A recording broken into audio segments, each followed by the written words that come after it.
Good afternoon to all. I am Nathalie Nunes. I am a researcher at the Center for Social Studies of the University of Coimbra. I am a member of the co-coordination team together with my colleagues Beatriz Caetano, Isabel Ferreira, Gonçalo Canto Muniz, who is the principal investigator of the project, and also my colleague Fabio Sampaio, who is our research manager. So we are all very pleased to welcome you today. So, this is an event organized by the URBiNAT project. The URBiNAT project is a project funded by the European Union, and it tackles urban regeneration in 7 European countries and cities, more exactly. And we will show you the map of our community of practice together with the members of our consortium in a minute. So one of the pillars of the project is social and solidarity economy. That we invite you today to know better and to discuss. We will start our session with a very short introduction about URBiNAT, and then also as an introduction, our colleague Beatriz Caetano will present how social and solidarity economy is constituting one of the pillars of the URBiNAT proposal in the context of urban regeneration. And she will also give an overview of our event, and namely our presenters and our moderator of today who kindly accepted our invitation. We have a partner also in this event, ECOSOL. It's a research group of the Center for Social Study, who was with us in the two first sessions, but who contributed a lot and with whom we will continue to exchange along the project. So, as already mentioned, so URBiNAT is a project funded by the European Union. It tackles urban regeneration in 7 European cities: Porto in Portugal, Siena in Italy, Sofia in Bulgaria, Nantes in France, Nova Gorica in Slovenia, Brussels in Belgium, and Otjetrastrup in Denmark. But through its community of practice, which includes observers, it also resonates in Iran, Brazil, China, Oman, and Japan. URBiNAT's proposal is to co-create healthy corridors in the public space, connecting social neighborhoods or disadvantaged residential areas based on the co-creation of nature-based solutions with citizens. Its community of partners consists of an international consortium of 28 partners from 15 countries, gathering cities, experts, practitioners, companies, research centers, and universities. As such, URBiNAT's partners bring together different perspectives, expertise, and experiences in the academic, technical, and political field. So URBiNAT healthy corridors take the full physical, mental, and social well-being of citizens as its main goal. It aims to co-plan a healthy corridor in each city as an innovative and flexible nature-based solution, which itself integrates a large number of micro nature-based solutions emerging from community-driven design process. The co-creation process of URBiNAT has 4 stages: co-diagnostic, co-design, co-implementation, and co-monitoring. URBiNAT's frontrunner cities are now developing their project of healthy corridor, entering the co-implementation stage, and the follower cities, they enter the co-diagnostic stage, but have been networking, sharing knowledge, experience, and interest since the beginning within our community of practice.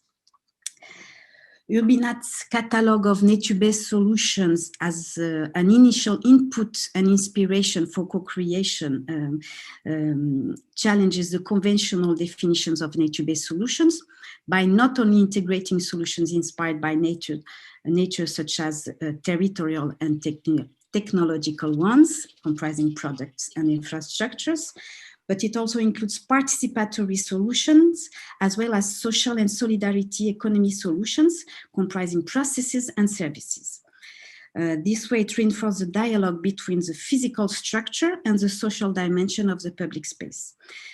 And this happens precisely through the dimensions of participation and social and solidarity economy. So Beatriz Caetano will now develop a little bit more this aspect of the project, that our event is focusing today. Thank you, Nathalie. So, good afternoon for everyone. Welcome to all. My name is Beatriz. Again, I'm researcher at SES in the URBiNAT project, and I'm member of EcoSol group. EcoSol group is a study group about on solidarity economy issues.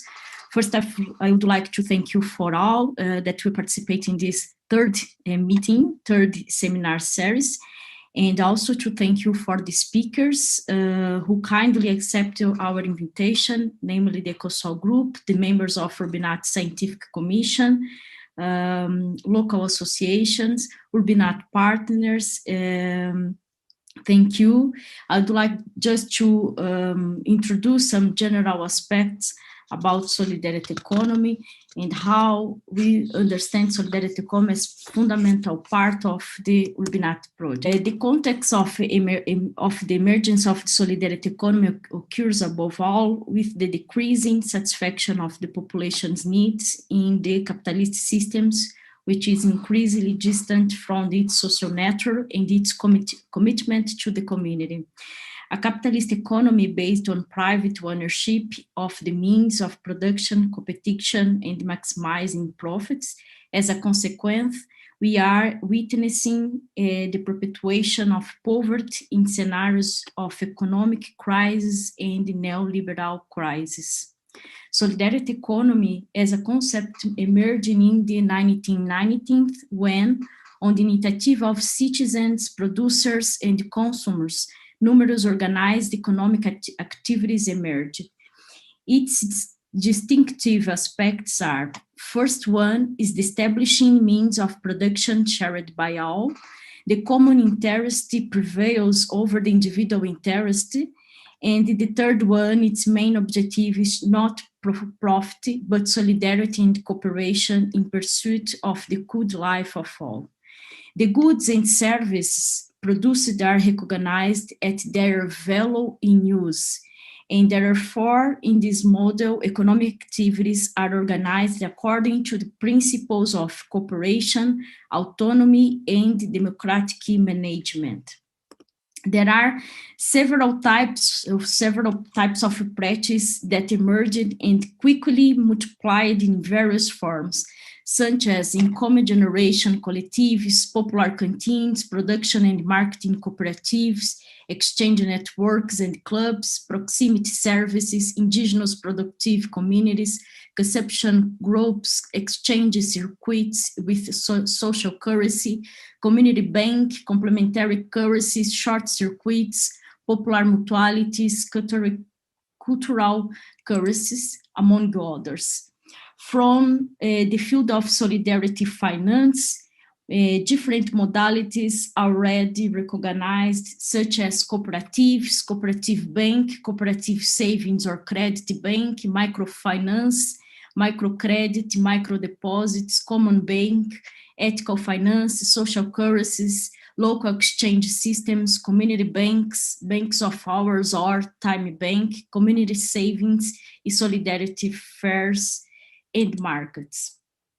Solidarity economy practice arise in a dynamic context already fed by the historical trajectory of the so-called older economies and new economies, such as mutual economy, community economics, social economy, feminist economics, popular economy, the growth economy, or more recently, economy of Francisco and Clara. Many times, solidarity economy is recognized as synonym of social economy, but indeed, the solidarity economy generates more visibility to the economic community-based initiatives, including formal initiatives based on co-managed and self-managed models. URBiNAT, but our central question is, how does the solidarity economy contribute to the urban regeneration of neighborhoods? So URBiNAT's approach to urban regeneration, solidarity economy has as one of its pillars which introduce sustainable logic of cooperation and solidarity in complement to profit logic, change the model of profit distribution. URBiNAT recognizes the social and solidarity economy as an opportunity to build a different urban space and to analyze its complexity, to reveal the multidimensional and intersectional causes behind inequalities and the fragmentation in the cities, to enhance the impact of NBS, and also to adopt an active and reflective stance on issues such as exclusion and on the role of political and private sectors. Also, solidarity economy changes in power relations through the revigoration of the notion of community, the creation of different forms of self-organization and solidarity among social groups, and the expansion of meaningful practices that reinvent decision-making mechanisms. So today, with our third seminar, so during 3 days, we has been discussing different issues around solidarity economy. During the first meeting, we discussed about urban public space, the relation with commons concept, justice and social reproduction. On Friday, the meeting was discussed the social economy practice for neighborhoods and revitalization. And today our proposal is to discuss the sustainability of network-based solution and different contributions from solidarity economy. It's pleasure to be here and to start to discuss with URBiNAT partners. So for today, we pretend establish a dialogue space with about social and solidarity economy and market potential with city facilitators, our partner in URBiNAT, which has speakers Luis Noringi, to explore different methods or different ways that you can be used to measure the social economy impact of NBS, in particular the Sroe methodology with Nathalie Vallet from University of Antwerp, to discuss the experience and cases from Nordic countries with Knut Erik, and DTI also is partner in the URBiNAT project to discuss the social entrepreneurship opportunities for increase the participation, and also to discuss the emerging urban landscape regeneration and circular economy based on the CLIC project experience, with Marco Acri presentation from University of Nova Gorica. So also Milena Tasheva Petrova will produce some questions, different inputs, comments on the presentation as they discussed today. So again, I'd like to thank you for the speakers, and also to invite Gonçalo Canto Muniz as the moderator for this round table. Invite the audience to participate, put some questions in the chat if you'd like, or participate in the open discuss in the end of the round table. So I give the floor to the Gonçalo. Thank you, Beatriz, Nathalie, for the introduction. Thank you all for coming to the last seminar of this series on the solidarity economy for urban regeneration. It has been great to attend all the discussions that were very fruitful in the last 2 meetings, and today we'll have the focus on the sustainability of nature-based solutions and solidarity economy. So, as Beatriz already mentioned, we will have four colleagues from URBiNAT from different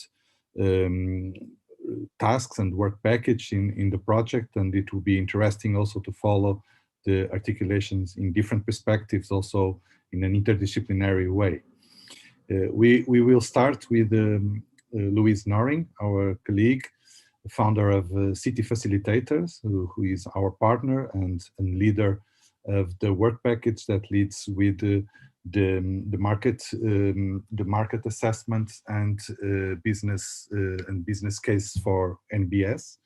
Louise, she's assistant professor and research director of the Copenhagen Business School Sustainable Urbanization team, and she's served as EU Commissioned Policy Expert advising on sustainable urbanization and nature-based solutions.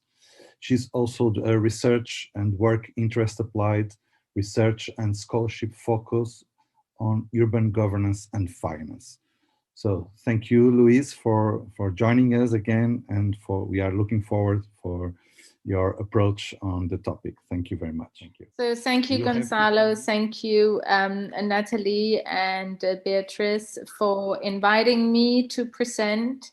As Gonzalo said, we are responsible for looking at the business potential in Nantes, Porto, and Sofia.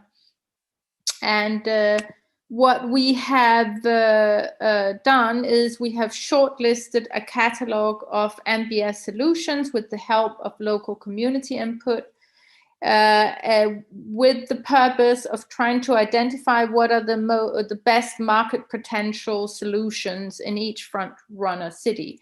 We've done so with desktop research, interviews, and a survey. However, as you can probably imagine, our work has been heavily influenced by COVID.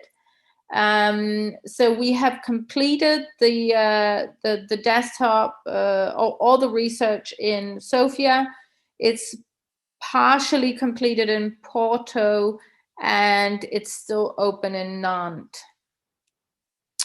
And our report 7.1 is still under review. We have 47 fully completed responses in Sofia. And this is the result, aggregated result of the survey. Data, I mean, what we can conclude here with the area is well maintained with beautiful plants, which has received 40.4% of all the 47 respondents. Unfortunately, it indicates that also in general, if you look across the evidence, that the NBS solutions with little commercial potential have actually received the strongest support from our survey respondents. So we also did an analysis of 10 for-profit and 15 non-profit organizations. So these organizations or companies come from all different areas: education, food, social, solidarity, economy, nature, so on.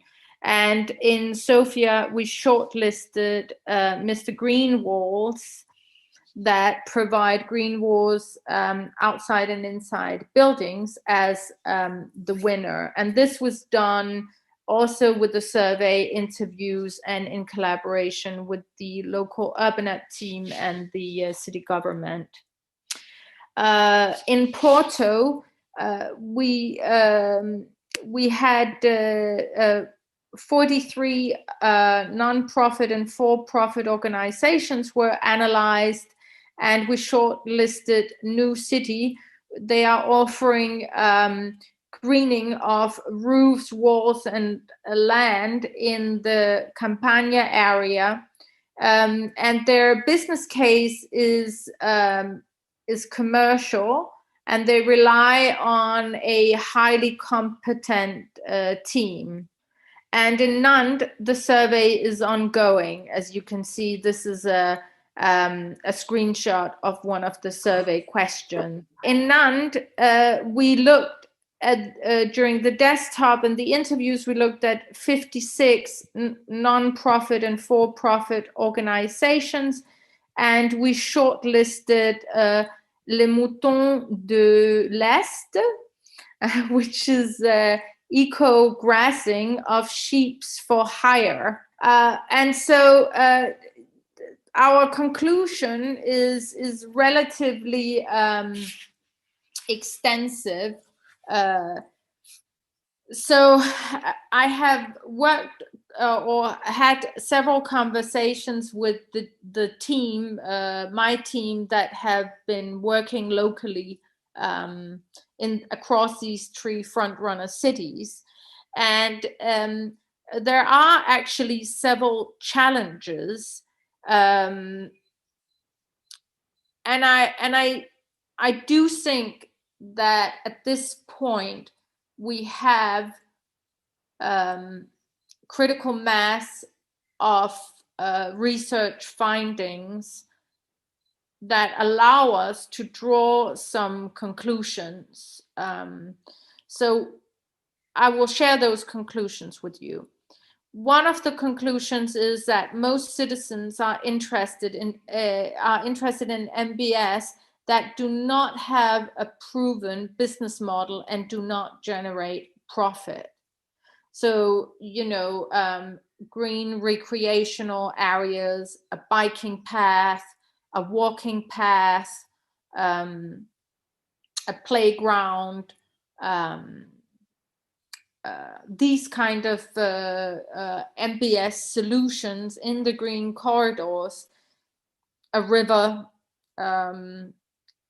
So NBS solutions defined in a, how can you say, almost equated to nature, but as it is in a cityscape, they are transformed to NBS solutions because these are deliberate renaturing initiatives that are funded with public money. The green NBS companies, but for the NBS companies, what we see is that they are motivated by normal for-profit generation. So they rely on business cases with a steady revenue flow, etc. So what we did was we said, okay, where can we find a solidarity economy component in this particular rather difficult landscape, where you have on the one hand citizens that value NBS solutions that are publicly funded highest, and on the other hand you have the successful NBS companies that we have identified. They actually rely on normal for-profit motivation or business models, right? And what we have seen is that to incentivize the motivation, the for-profit generating motivation, there are non-profit intermediaries that play an enabling role through dialogue and collaboration on social, cultural, and economic activities. So you have to imagine that there is a, how can you say, a layer of organizations that operate on more or less solidarity economy criteria. And these organizations are critical to connecting the NBS companies with the citizens. So that's why we call them intermediaries. And they are at the nexus of trustful long-term relationships between private, public, and civic organizations that are interested in developing NBS solutions in urban areas. And we have an example here, Les Escoliers from Nantes, which is an example of a non-profit intermediary that connects citizens and businesses in the NBS realm. However, what we did uncover is that many of these intermediaries, they are actually not in the solidarity economy, not in the pure solidarity economy, because they actually rely on funding from public sector and philanthropies. So at this point, it is a little bit discerning, because even though we have looked at probably 150 NBS solution providers or companies across the 3 front-runner cities, profit generation still seems to be the strongest business proposition for these companies, and that profit generation is rather traditional. So it is selling an NBS solution to a municipality, for instance, or to a corporate client or someone else. It is difficult to find and measure NBS organizations that are entirely citizen-driven and deliver and finance NBS solutions. Successful NBS solution providers need a proven profit-generating business case. And right now, that business case looks quite traditional, to be honest. Citizens are attracted to NBS solutions that are delivered and financed primarily by the public sector. So that is with taxpayers' money.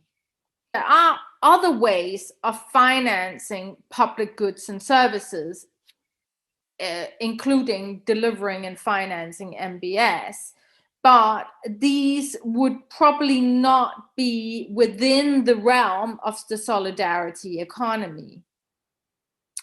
So I think what one could do is, oh, now it doesn't want to, here we go. So I think what one could do is to look at NBS solutions that are not grounded in the particular cities.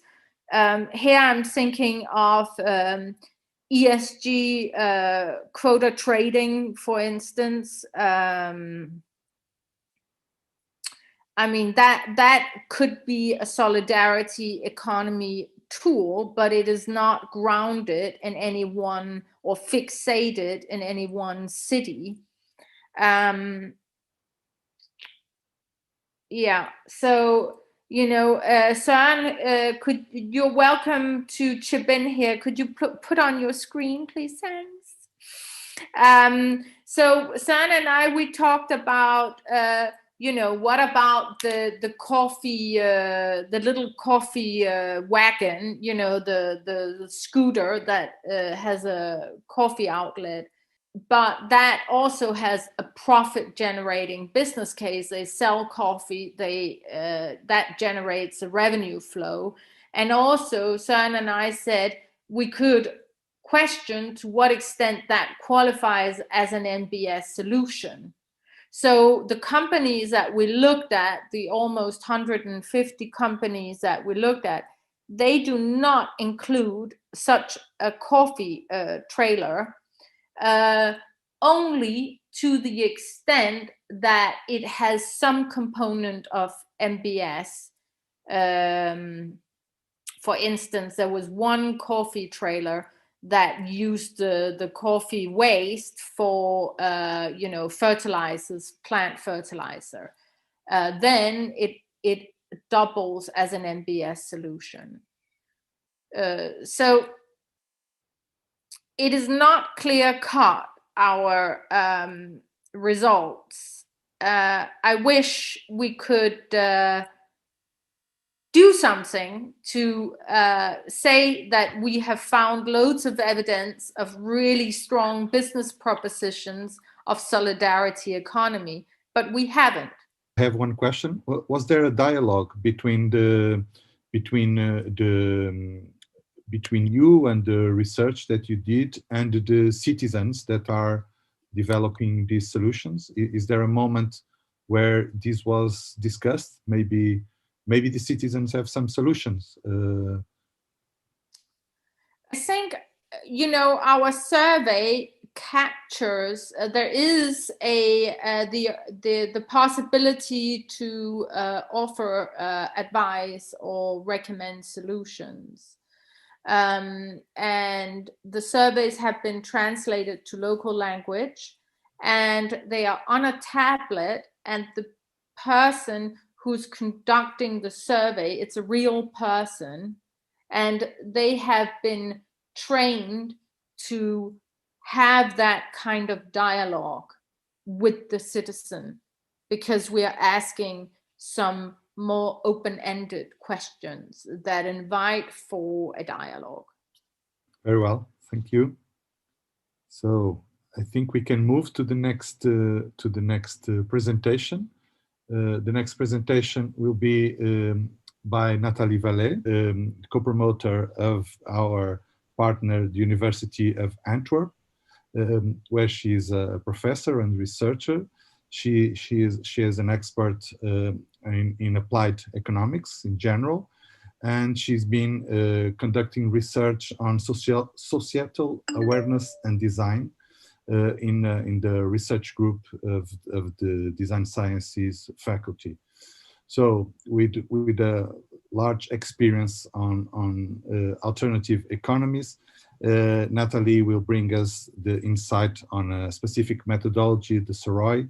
We are looking forward to listen to you as experts on economic impacts, and especially in URBiNAT, you'll be in charge of the economic impacts of nature-based solutions. So thank you. And Mohammed, can you share the PowerPoint presentation that we made? Yeah, of course. Yeah. And I'll use that time just to say that we just actually have recently started with exploring the way in which we can measure the socioeconomic impact of nature-based solutions, because we only started in January. Okay. So as you can see, the title is Exploring Ways to Measure the Social Economic Impact of Nature-Based Solutions. And what we find as a kind of measurement is the social return on investment, which is then in abbreviation SROE. Let us first, by means of the first slide, recapitulate the main research question of our work package. So when you look at the first slide, thank you, Mohammed, you can see that actually the main research question was, what is the socio-economic impact of urban projects, and specifically of nature-based solution projects that are then combined in a so-called joint healthy corridor, on the regeneration of deprived neighborhoods. So actually it was a question on how can we assess this impact, with what kind of concept, with what kind of instrument. We had, however, two special concerns. The first one is that when assessing that socioeconomic impact, we want to include the spatial features of the nature-based solution to the fullest. So in that sense, we also want to have a kind of assessment of the socioeconomic impact of, for example, the architectural concept, the architectural design on itself, the used materials, but also the design process, the construction process, and of course also the investment. So that this spatial element, how can we include it in that assessment? And the second specific point of attention is of course important for this seminar, is how can we also include and consider the role and activities of social and solidarist economy organizations who are active in the nature-based solution. There we have a little conceptual difference with Louise, because the nature-based solutions, we see it as a kind of thing on itself, and we are mainly interested in, of course, the management of a nature-based solution, but that is done by means of a network. And in that network, we have profit organizations, non-profit organizations, public ones, and social and solidarist economy organizations. So in that sense, the SSE organizations are very important partners in the management. And the main issue is then, of course, who is going to put his or her model on the management of the network of the nature-based solution? Is it more a social and solidarist economy model? Is it a market model? Is it something else? Okay. This raises a question reflected on the next slide of our presentation. So the question was actually, in what way or to what extent can we actually find answers to that questions of how can we, let's say, measure that type of impact. And so we consulted the several disciplines of economics and also subdisciplines like management, strategic management, public management, and also management control. And so in that discipline, we actually see that mostly there is a use of what we call the traditional method used to assess a socioeconomic impact of any economic activity, also of urban projects and nature-based solution products. And there we see that the traditional method is mainly what we call the return on investment. It's actually a kind of metric, it's a kind of calculation that is, let's say, generally recognized by traditional economists. And I will immediately say, what are then traditional economists? And you will see that there we have a kind of ideological influence and ideological rationale. Now, the return on investment relates actually, just to put it briefly, the financial returns, the income to the financial costs. Thus, the return on investment measures what we call the relative profitability, not the absolute profitability. But by only and solely taking the monetary consequences of an economic activity into consideration, we have to say that return on investment is actually a limited assessment. Only those aspects of the economic activity that can be expressed in monetary terms are taken into consideration. And all the other things are seen as non-existing, are seen as having no economic value. So it's a very narrow definition of economy.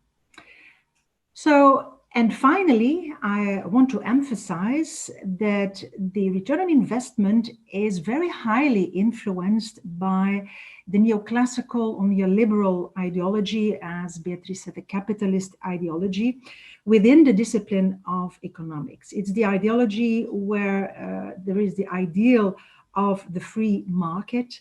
The free market is the only way how we can maximize the returns for one specific type of economic actor, being the investors of capital. So the investors of labor are not taken into consideration. It's only the investors of capital, and they should have a return. And that return is, of course, the profit.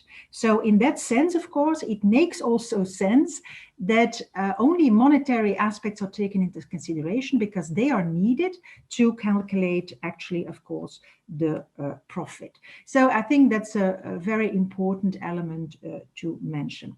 This raises a next question, which is also seen on the next slide of the presentation. This raises the question, is the return on investment actually an appropriate method or indicator to measure then the socioeconomic impact of urban regeneration projects like nature-based solutions, which are mainly combinations of public and social and solidarist economy projects? Well, why is that important, and why should we ask this question? Because it's not that self-evident. Because first of all, the regeneration, which is the regeneration impact and the regeneration or renewal and improvement of a neighborhood, in order to revitalize that area as perceived in a material and mental way by inhabitants, but also users and visitors, cannot entirely be expressed in monetary terms, let alone in only objective data. So it's highly subjective as well. For example, it also concerns the renewal and improvement of feelings of belonging to a part of a city, for example, by co-creation and by participation, a feeling of being respected, a feeling of being happy. And that is, of course, very difficult to express in monetary terms. So in that sense, we can say that regeneration and the regeneration impacts is a concept that is highly complex, and it is not completely covered by that return on investment measure. Secondly, and as very common within public and social and solidarist economy activities, especially the revenues of these activities are seldom or even not at all expressed in monetary terms, because you do not really buy necessarily products and services on the market where you pay a price for. So mostly the revenues are absent in then if you would take the return on investment. And that's, of course, a huge problem, because then nature-based solutions, and you measure the impact, is only then in terms of it costs. It has even not any revenue at all, which is, of course, a very problematic thing. And finally, the underlying ideological rationale of a nature-based solution is quite different, certainly when considering the social and solidarist economy participants in the sector, that has its own objectives in which profitability is not at all a central key element. So we are not interested in the profitability as expressed in return on investment. So in short, the return on investment is not an appropriate measure because it neglects and underestimates the real and the economic realities in broad sense that lack an explicit monetary value. For example, also the economic learning effects and personal growth by, for example, co-participation. This brings us to the next question. So you see, we build up the presentation in subsequent questions that we want to ask ourselves, which are, of course, very important now at the start of this work package. Does the literature then suggest an alternative or an adapted measurement? Yes, it does. So already for quite some time, we see the emergence of the so-called social return on investment within literature, but also within practice, by means of an alternative. This social return on investment, and I think it's important to emphasize this, has mainly been suggested and elaborated by social profit organizations, amongst which also the social and solidarist economy organizations, and also public organizations that were urged in the early 80s to legitimize their reasons of existence to the neoclassical inspired policymakers that became actually in power around the whole world. And so it was more a matter of, we have to prove that our non-profit and public activities do have an economic performance, do have an added value, because otherwise they were threatened to be privatized. So I want to emphasize that actually the coming about of the social return on investment is a rather defensive but a vital assessment in a very dominant neoclassical economic world order. Thus, it is also an instrument that still needs to meet this type of economic world logic. That is very strange, because despite of a lot of crisis since the 50s last century, and also despite Corona, so we have so many incidents that show that actually the neoclassical model, the free market model, has reached its limits. Still, we see that even Corona has not really changed that idea. So it's really a kind of idea that is very difficult to change. So we have to make sure that the neoclassical economic world logic, although it's trembling, it is not really falling. And we have to take that into consideration when developing the SROE. In general terms, we can say that the social return on investment tries to make non-monetary impacts and also revenues visible.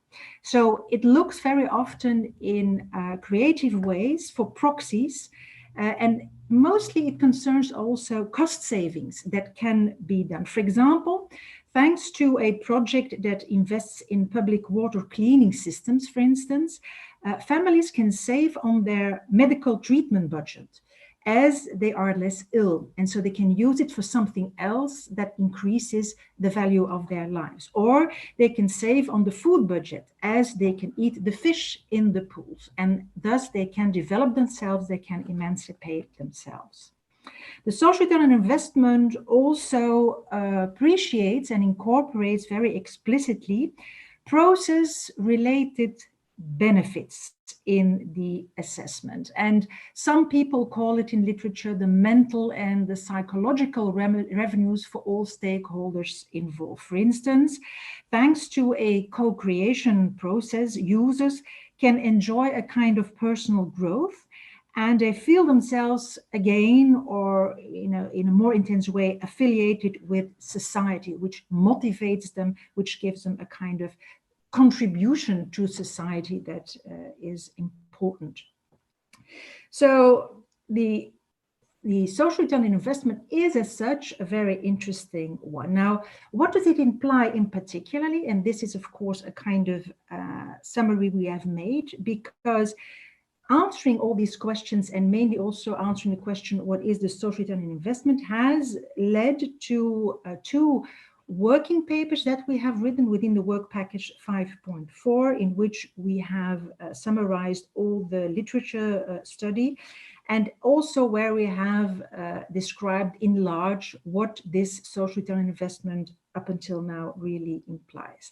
Actually, to put it short, we have two major activities that are realized in the social return on investment. First of all, there is the realization of what they call in literature the SROE analysis. And actually that has to do with a process of 6 steps in which features of a certain economic activity, or for example, a nature-based solution, is inventoried, described, and evaluated by the different stakeholders involved. So it's not only inhabitants and users, but also financing and so on. So all the stakeholders of the network will try to evaluate that. And therefore they use techniques such as interviews, focus group debates, observation. So as such, you could say that actually the SROE analysis resembles very much doing social research on itself. 5 minutes, please. Yes, then we have the gradual calculation of the SROE metric, means that during these 6 steps, we also try to monetize in some kind of way the returns. So as I already illustrated before, so that actually in some kind of way we can generate a metric that represent that impact. Taken together, the SROE visualizes actually the chain of subsequent and interactive effects and transformations made by all stakeholders. So actually it is the intention that the SROE creates insight into what they call the theory of change. It's a kind of total impact, I must say, because I see suddenly a reaction, but I will not have to answer it immediately. So it's a kind of total impact during the life cycle initiative, which is illustrated in the next slide, and then I can come to the last one. So you here see that actually it's the chain of transformation. So you have the situation before, the situation during, and of course the situation at the end. And it's a kind of gradual socio-economic impact. This brings me to the last slide. Is the social return on investment then already a hands-on and well elaborated or documented new concept and assessment method that we can use for the urban regeneration projects and nature-based solutions in particular? Well, it is not quite so. So there is still some work to do, and that is what we will do also in our work package. So an elaborated, more generic SROE assessment method is still under construction. So in literature, you find a lot of case studies, a lot of pilot studies where they exchange inductive lessons learned from interesting cases, and we will do the same actually mainly from the front runner cities within URBiNAT.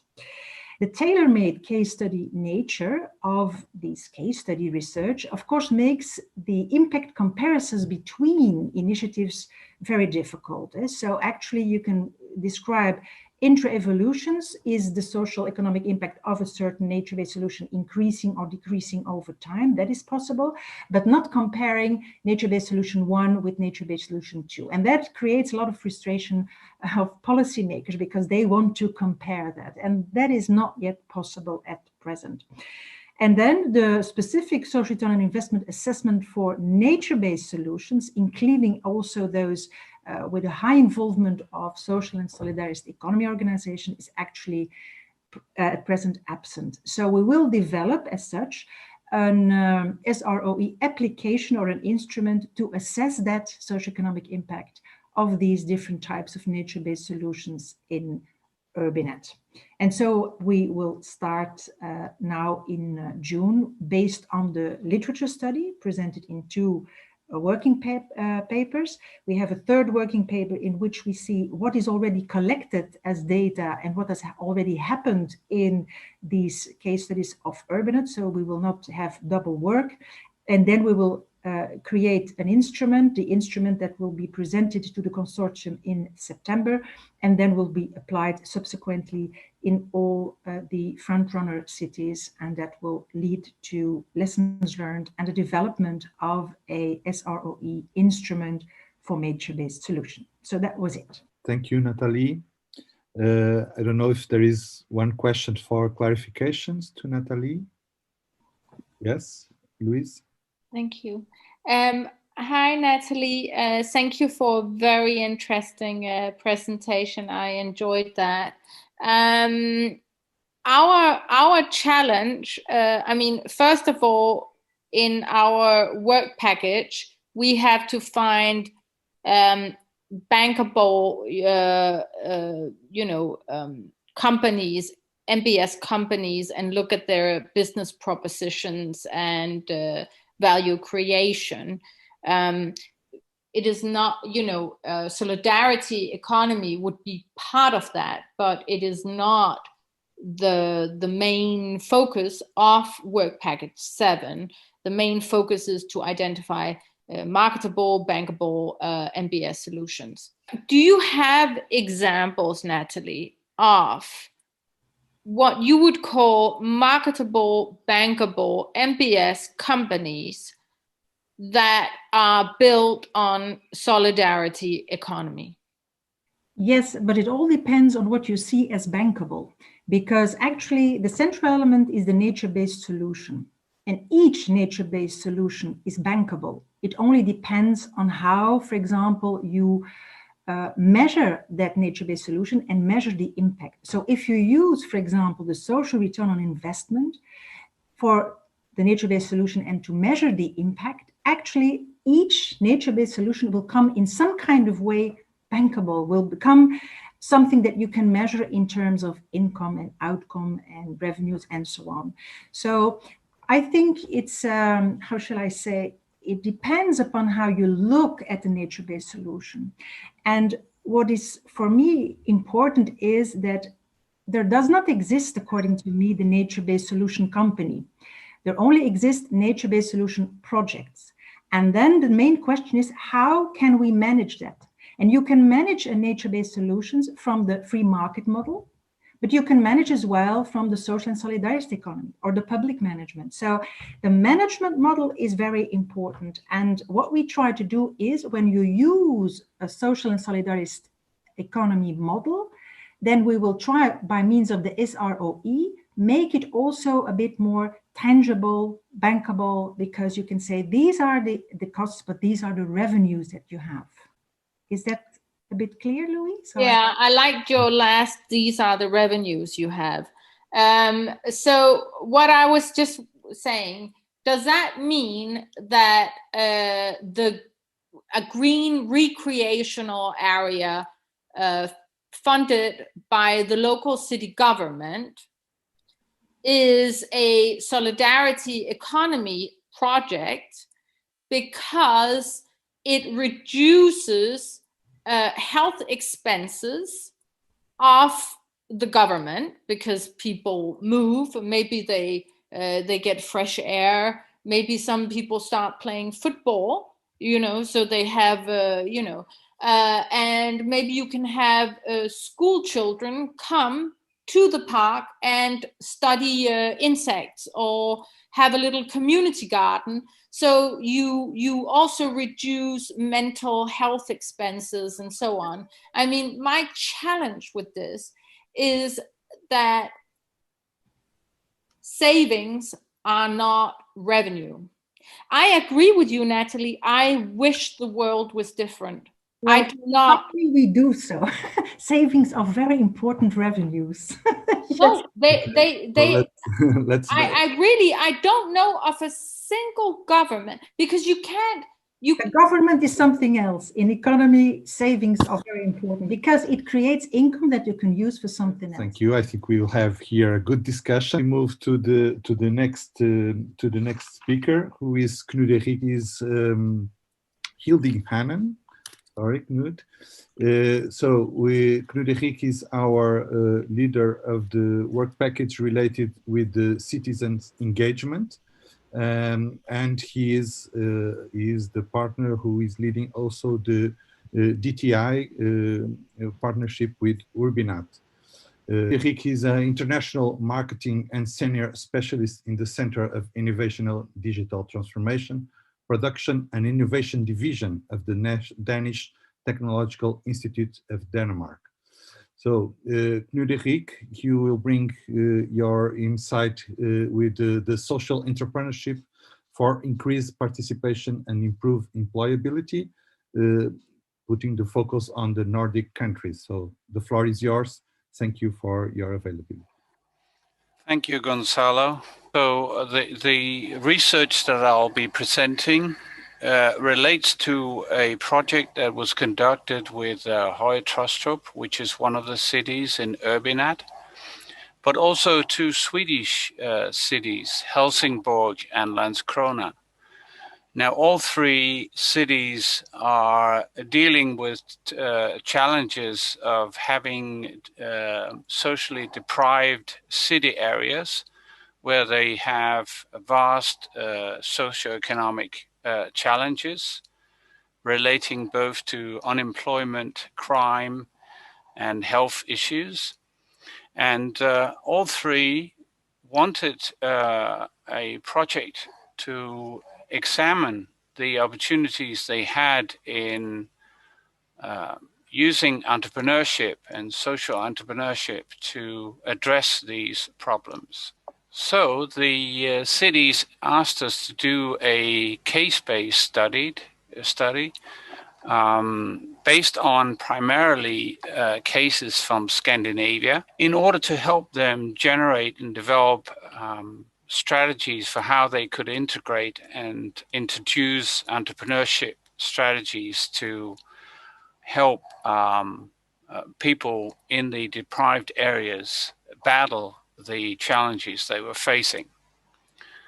So with the CDs, we analyzed some 55 possible cases, and they helped us prioritize 24 of these cases that we were then developing more in-depth analysis of, in order to give them some inspiration for the development strategies that they were developing. What we found was applications mainly in relation to relationship building between generations or ethnicities. This could be both between young and old, but also between people of foreign characteristics with people with a local national ethnicity. We also found local service development, such as cafes, garden work, repair work, kitchen, canteen work, that were based on a social enterprise model.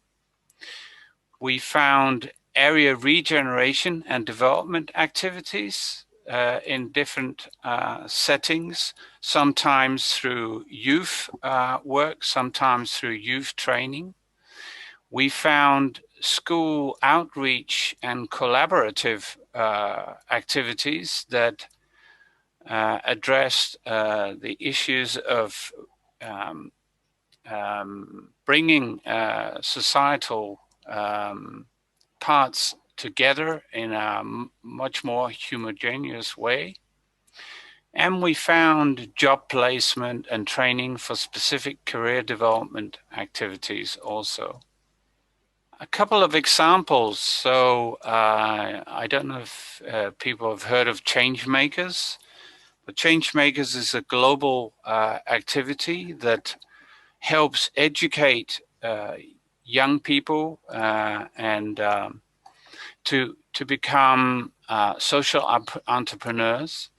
So what's offered here is both online training to learn how to organize your social company or organization or activity.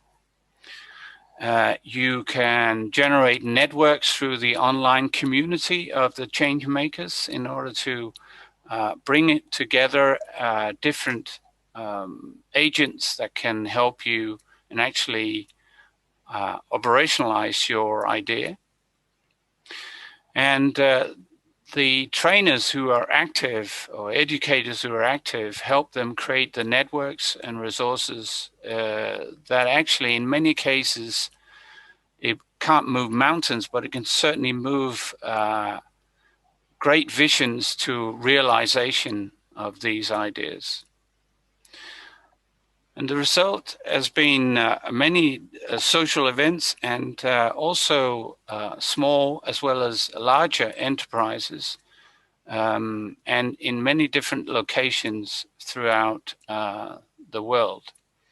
It's all built on the philosophy of try it, do it, and then build it. So it's very much based on a design thinking approach, and seems to have generated quite a bit of success. A small example is from Helsingborg.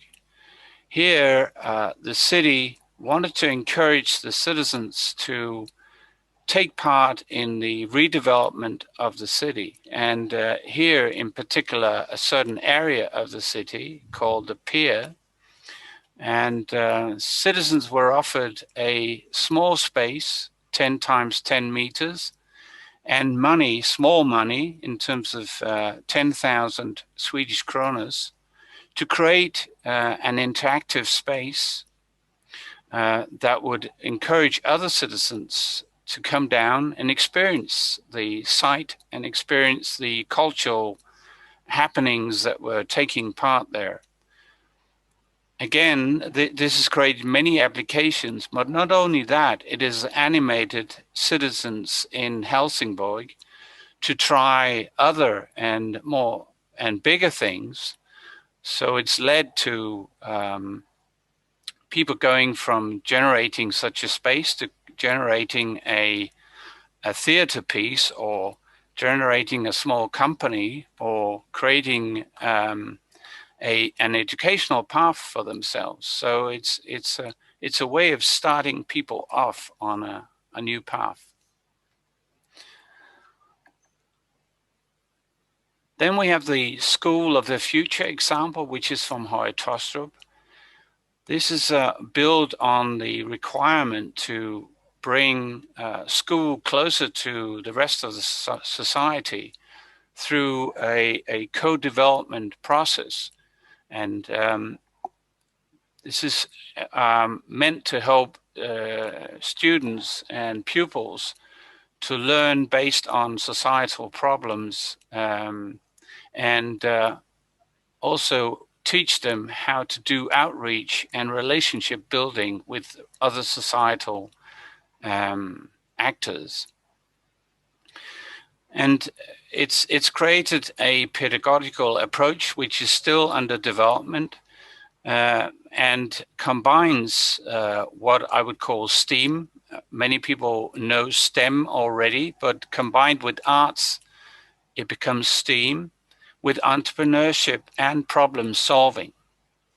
Now, there's no monetary aspect in this, but there is a huge societal benefit in terms of the learning across the different parts of the society in Høje-Taastrup.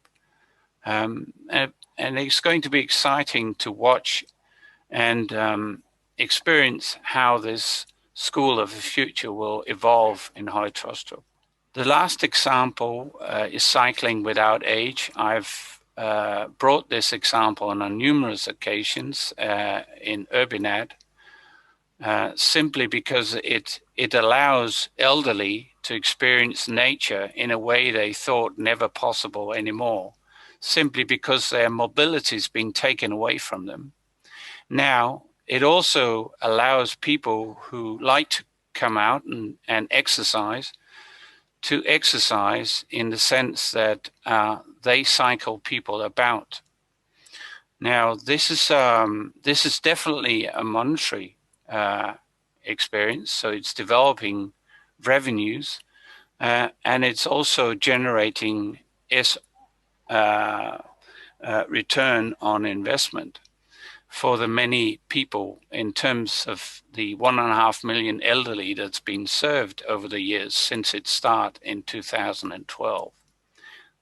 This is now active in 50 countries from its beginning in Denmark. So, no, not all can learn to become entrepreneurs, but all can become better masters of their own destiny. And in supporting that, it takes trust, time, and timing. So the timing has got to be right. And these social entrepreneurs tackle imbalances, injustices in societies. And that's where the social return on investment really gets shown. And they do that by cleverly mobilizing in numbers. So by mobilizing lots of people with the same vision, this really can take off and has done so in several such projects. Thank you very much, Knut-Erik. So we'll move to Marco Acri. Marco is our leader of the work package 2 on the living labs. So he's focused on the activities that are implemented in the cities. Marco is a conservation architect with specializations in urban regeneration. He is a researcher and a professor at the University of Nova Gorica, and he's coordinating the Cultural Heritage Study Doctoral Program and international cooperation in the field of heritage. He's visiting professor in several universities, and he's now interested in built heritage regeneration through circular economy and nature-based solutions, and this will be the topic that he will address us today. So thank you, Marco, for your participation. We are looking forward to hear you. The stage is yours. Thank you, Gonzalo, and thanks to all of the members of the organizing committee of this set of webinars. I'm really glad to be part of that. While sharing my screen, I will be introducing to you that I will be talking about an example from a project that was going in parallel with URBiNAT, which is named CLICK. Okay? It's a project named CLICK. It's an Horizon 2020 project that started some months before, I would say 1 year before URBiNAT, and is focused on the circular models leveraging investments in cultural heritage. And what I will be talking to you was the case study of Rijeka, which was our attempt in the CLICK project to merge the concepts of circular economy as applied to cultural heritage adaptive reuse and the concept of historic urban landscape. So how in heritage studies and I'm pretty much convinced that when we talk about heritage in Europe, we refer to most of our territory. So in European cities, at least, but this is probably common for many other locations worldwide. When we talk about urban regeneration, we do also refer to heritage. This is not important for me to stress the fact that this presentation is, of course, organized by me in this specific case, but I was carrying out this activity and research with my colleagues, Maja Debevec and Sasha Dobric from my university, but of course, some precious contributions were given from other partners of CLIC, as of course the City of Rijeka, which was partner, the ICLEI, Local Government for Sustainability, ISHEC, a business school, and IRIS, CNR, which is the leader of the project CLIC. First of all, I mean, the main insights were coming from the what is circular economy for us, especially regarding cultural heritage. Of course, it's our conviction that conservation and the restoration doctrine have been referring to actually what the principles of circular economy since ever, because heritage is actually, at least what is coming to us today, is the result of a very intensive and historic and rooted practice of efficiency and efficacy in using local materials and local resources. So when we do perform heritage conservation works, we very much count on the principles of circular economy, and this is must be considered as achieved. Of course, when we were talking about heritage, we were referring to resilience, retrofitting, of course. In our case, was very much important the concept of integrity and authenticity, or reuse and rescaling, but there was also, of course, a lot of social economy inside, like this community, collectivity engagement, or simply awareness. I stress very much on the fact that community is not really, I mean, our convention. We talk more about collectivity, and then of course the destination of cultural heritage. So the multifunctionality, which is I mean, how we are performing the circular economy in terms of reuse of assets. When I deal with integrity and authenticity, that's very important in our case, not because we are conservationist or heritage person, but because this is really the added value that we can offer in our contexts today. So looking at the authenticity and integrity is probably our unique form to be different, I mean, and to keep our, let's say, local, what we usually say, identity. Examples here that I usually do of circular economy and cultural heritage. The first one is very important, I think, for us, because it's an example of a local organization in Amsterdam, which is called Pakhuis de Zwiger, which is beyond the fact that it's hosted in a retrofitted building, so fully zero impact on the environment. It became extremely important at the local level, and I refer probably to this example that was made before me on the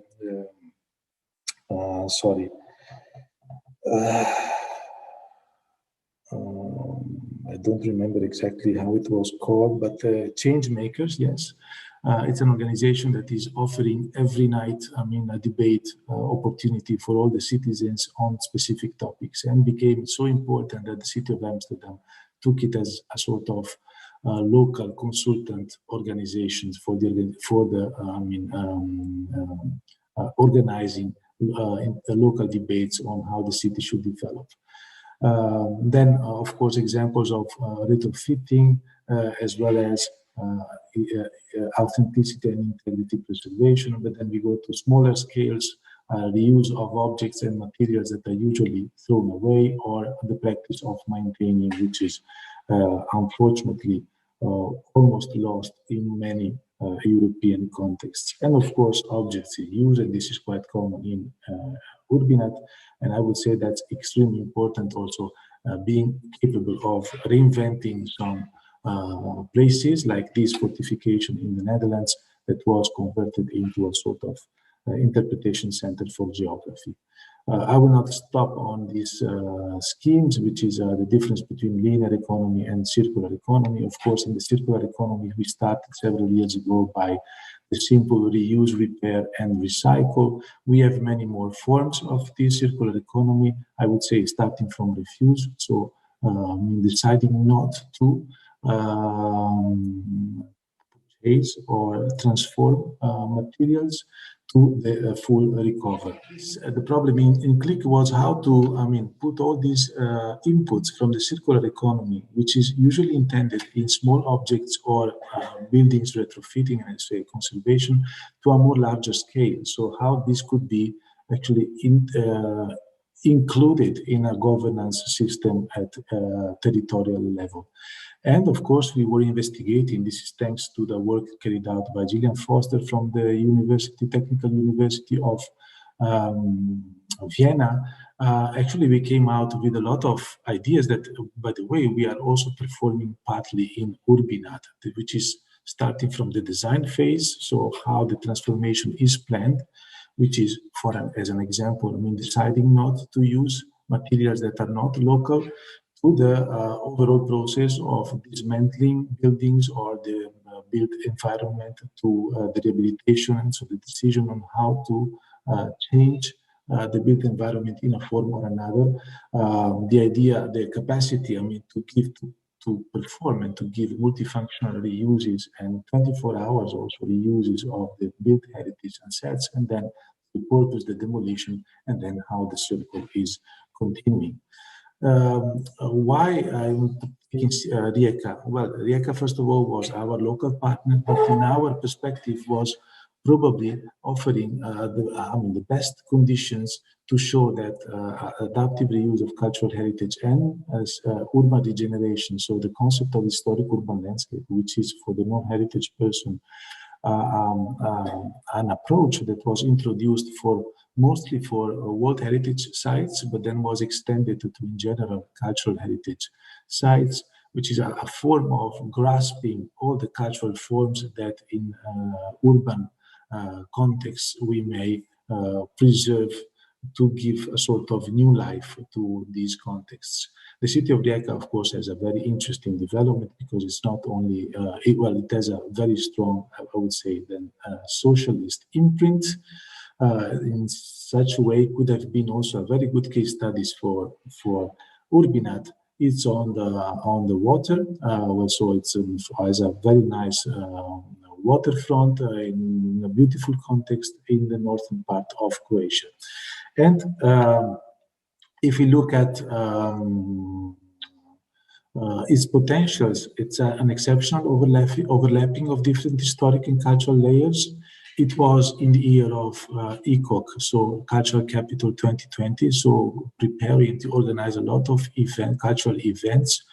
And then, and this is important also for us, the fact that socialist architecture and urbanism was offering opportunities for a new way of conceiving public spaces. When we applied the city of Rijeka to the CLIC project, we were asked to select some objects. And these objects were these three, in the spatial system of Rijeka. So we have the Galeb, which is a ship, Rehab, which was a former factory, textile factory converted into a social center, and then Energana, which was a sort of industrial part of the city where energy and paper was produced at the beginning of the city river. These are the three objects, and our idea was to understand how to connect these three objects in our attempt to merge the circular economy application on this single asset to a larger context, so the historic urban landscape. So going from this, the rehab center that was already converted into this social incubator, let's call it, to the Galeb ship here on the waterfront, which was extremely important national monument because it was the place where the former president, Marshal Tito of the former Yugoslavia, was hosting his important meetings with the heads of states through, the rest of the city. So, for example, the rivers and the context there, which is as you may see, very chaotic and it's not really human-centered, we would say. We performed different steps, of course, of participation. One of the first was, and this is important for us because it's somehow motivating or introducing something that was already adopted in URBiNAT, which is the cultural mapping. This cultural mapping was adopting the perception mapping approach, which is quite typical in the historic urban landscape processes, that is based on asking citizens of what they would preserve of the city in terms of cultural assets. So from all the senses, the 5 senses, what they would keep. And this gave a lot of information about how we could actually organize the meetings after with the local stakeholders. The priorities, of course, were identifying cultural preservation as well as inner city reuse, regeneration of some of the important assets of the city, like the inner rivers and canals, improvement of the greener areas, and then better investments of the cultural capital of Rijeka. This took us to a creation of an action planning that was somehow envisioning maybe a parallel way of understanding of how the city could develop in the future, and from that define some, or for that, to achieve this vision, define the general objectives and the specific objectives, and then slowly the associated actions.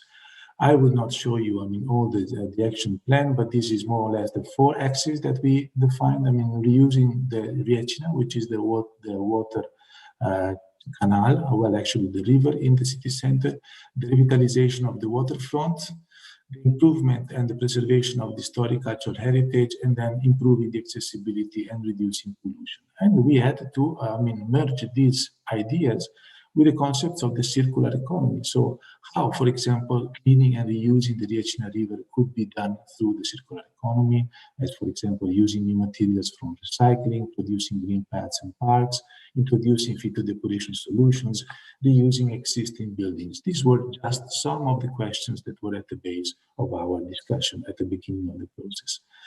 And it came out, and this was lucky enough for us to have URBiNAT in parallel, that the area identified by the citizens and by the stakeholders was the area of the inner center that, by some coincidences, was offering a sort of corridor. And so we,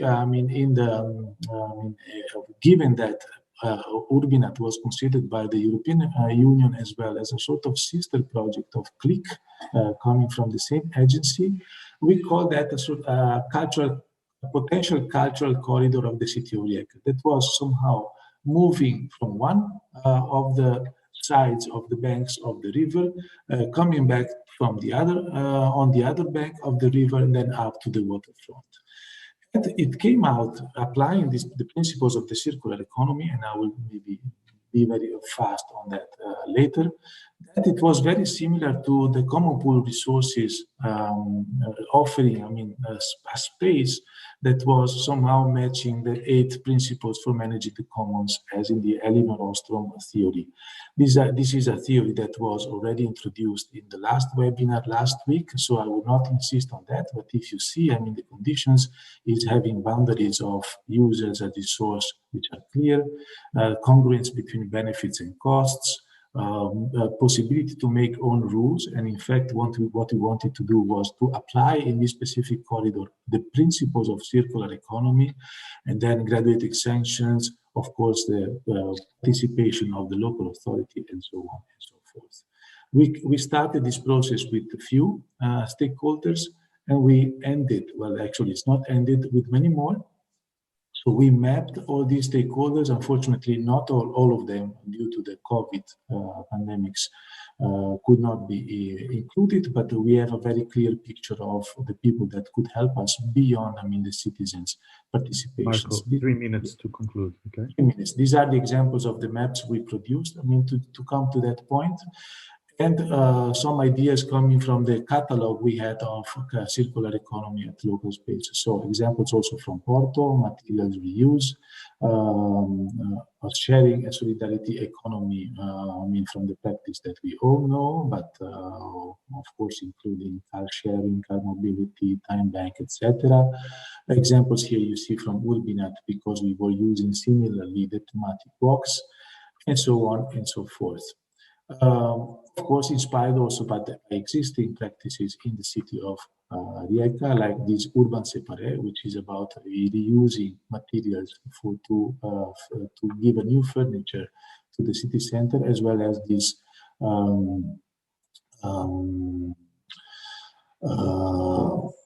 how it's called that?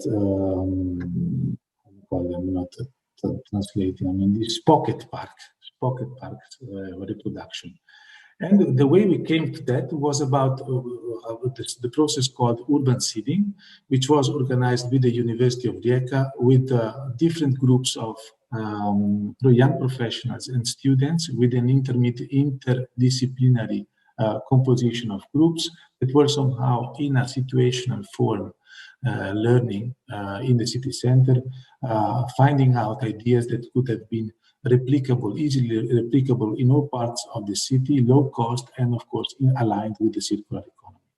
Some of the examples are here, showed here, and you may see that they come from the chip chop game of the kids. So reapplying these traditional games, the book exchange, the art workshops.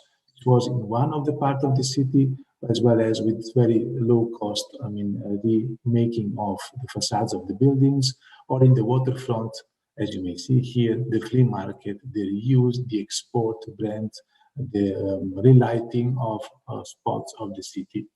And we came to a point also to somehow assess these proposals. For example, this proposal made by this specific group on the waterfront was assessed in this specific way. So feasibility of implementation, ease of implementation, cost of implementation, circular economy, attendance, cultural heritage respect, and then impact in terms of visibility and use, and impact in terms of ease of replication, with a very simple scaling form that was translated, and this I will not present here, into a decision system support, decision support system mechanism that was offered then to the city of Rijeka as a sort of governance tool for the coordination of these specific initiatives. This is all described in a paper that you may find in the sustainability in this specific issue.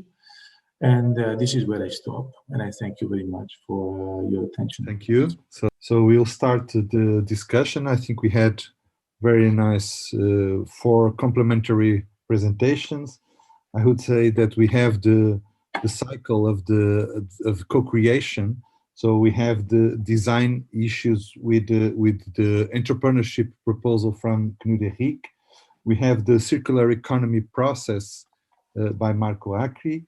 We have the social return investment as the impact of the NBS, and we have the results approach on the market assessment and business case. So I think we have here a very complementary approach that we need to discuss, and it's very good that we can do it also in the frame of URBiNAT. And I'll give the floor to Milena to address the discussion and put some questions. Hi, Milena.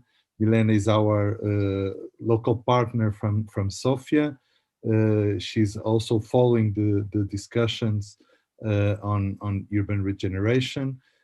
She's an architect from the University of Sofia.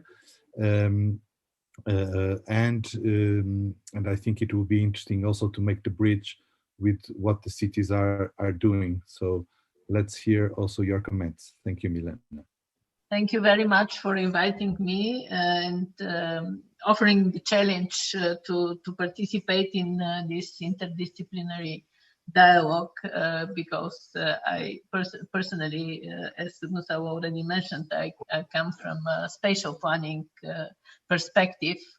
And it was very interesting to me to open these interdisciplinary perspectives of the social and solidarity NBSs. By the way, it was the first time when I heard about the social and solidarity economy, being an architect and urban planner 10 years ago. So I was constantly thinking about this concept, but actually URBiNAT was the occasion of bringing the opportunity to participate in the Living Lab in Sofia. So it was very impressive, this complementarity of the presentations. And the first, try to make a cross-section was the concept of what is social and solidarity NBS. And I think it's different on how you look at it. It was mentioned by several participants, but it's also interesting how citizens appropriate these solutions when we go on ground and participate in the workshops. I feel that, and I have this feeling that there might be a difference from citizens' perceptions on NBSs from city to city. So maybe it's the level of social development, but it is mainly the local culture. And the local culture is in the heart of how we perceive NBSs, how we communicate them, how we look on them as researchers, and how we intermediate them and expect to be intermediated. And it's also, again, the readiness to anticipate innovations. So maybe my first questions to the panelists today will be, how do you perceive culture at the core of defining social and solidarity NBS? So maybe we'll follow the round of the presentations, maybe Luis. I think, I mean, of course, culture plays a role. So for instance, I have done a lot of work in the US, and because they do not have as extensive a welfare state as we have certainly in Northern Europe, what you see is a lot of voluntarism, you know, philanthropies, non-profits, organizations that will go in and fill the void that of the lack of a welfare state. So they will provide many of the goods and services that, at least in Northern Europe, are provided by the welfare state. So in that way, you can say that this is, to a very large extent, influenced by the culture of the place or by the political system of the place and the political inclinations of a place, right? So I think that is absolutely true. As I touched upon with Natalie's presentation, I think, and by the way, I'm currently working on a academic paper with the two Indian, you know, from India, people on ESG quota trading. So the whole idea of turning environmental social governance projects or investments, try to commodify them and trade them globally in order to incentivize better investment or better flow of capital to ESG investments, right? So I'm pro this. I just think that, you know, except if we all suddenly turn our back to the whole notion of money as a unit of exchange and return on investment, etc., then these are the guiding principles of our economic society, our global economic society. So maybe finding a way to trade ESG quota would be a good alternative, because you're operating within the existing traditional system, but you're trying to achieve good and help environmental social governance improvements. I think it's very tricky. You have to acknowledge and operate within the system, and savings do not equate revenue. They do not. I'm an economist. I mean, it may be in a different world if we decided to blow up capitalism, which, you know, I would love to do. But in this current work, you cannot, because revenue can be invested. Savings cannot be invested. Savings are good, but it's not revenue, and you can't invest it because it doesn't exist. Because the problem is, you can say we're making savings, but then we're also spending a hell of a lot more. So for instance, let's say we do a green recreational park and we save 2 million euros a year in health expenses. But at the same time, we're spending 200 million more a year in curing illnesses that 10 or 20 years ago couldn't be cured. And we're also eating badly and becoming obese and blah, blah, blah. We have all these lifestyle illnesses that we didn't have 20, 30 years ago. So we're spending more money, and whatever we're saving doesn't mean that we have more money to spend. Thank you, Louise. Let's hear Nathalie also. Yes, I fully disagree with it. And I'm an economist as well, but there is no one type of economist. But no. Okay, good. So let me come back to the actual question. So I think it's an interesting one, how culture can have an influence. I think, yes, culture is a very important one as a contextual variable, because it influences our value system in society. And that value system will have its consequences for how we organize the political aspects of our society, the economic aspects, and so on. So in that sense, I think it's very important, but it's also important to emphasize culture as a multi-phased concept. There's not one culture, and the United States has not one culture. We have seen it now also in Black Lives Matter and so on. So we have all kinds of subcultures and all kinds of conflicts between value systems. And it's also very dynamic, so it changes over time. If you look at the generations in '68 in the United States, the hippies, they had a completely different value system, although they were American, than, for example, nowadays. So I think, yes, it is important to consider the cultural background of our society in order to understand why we have certain projects, why we have certain nature-based solutions, whether we are in favor or not of it. So in that sense, I think it's a very important one.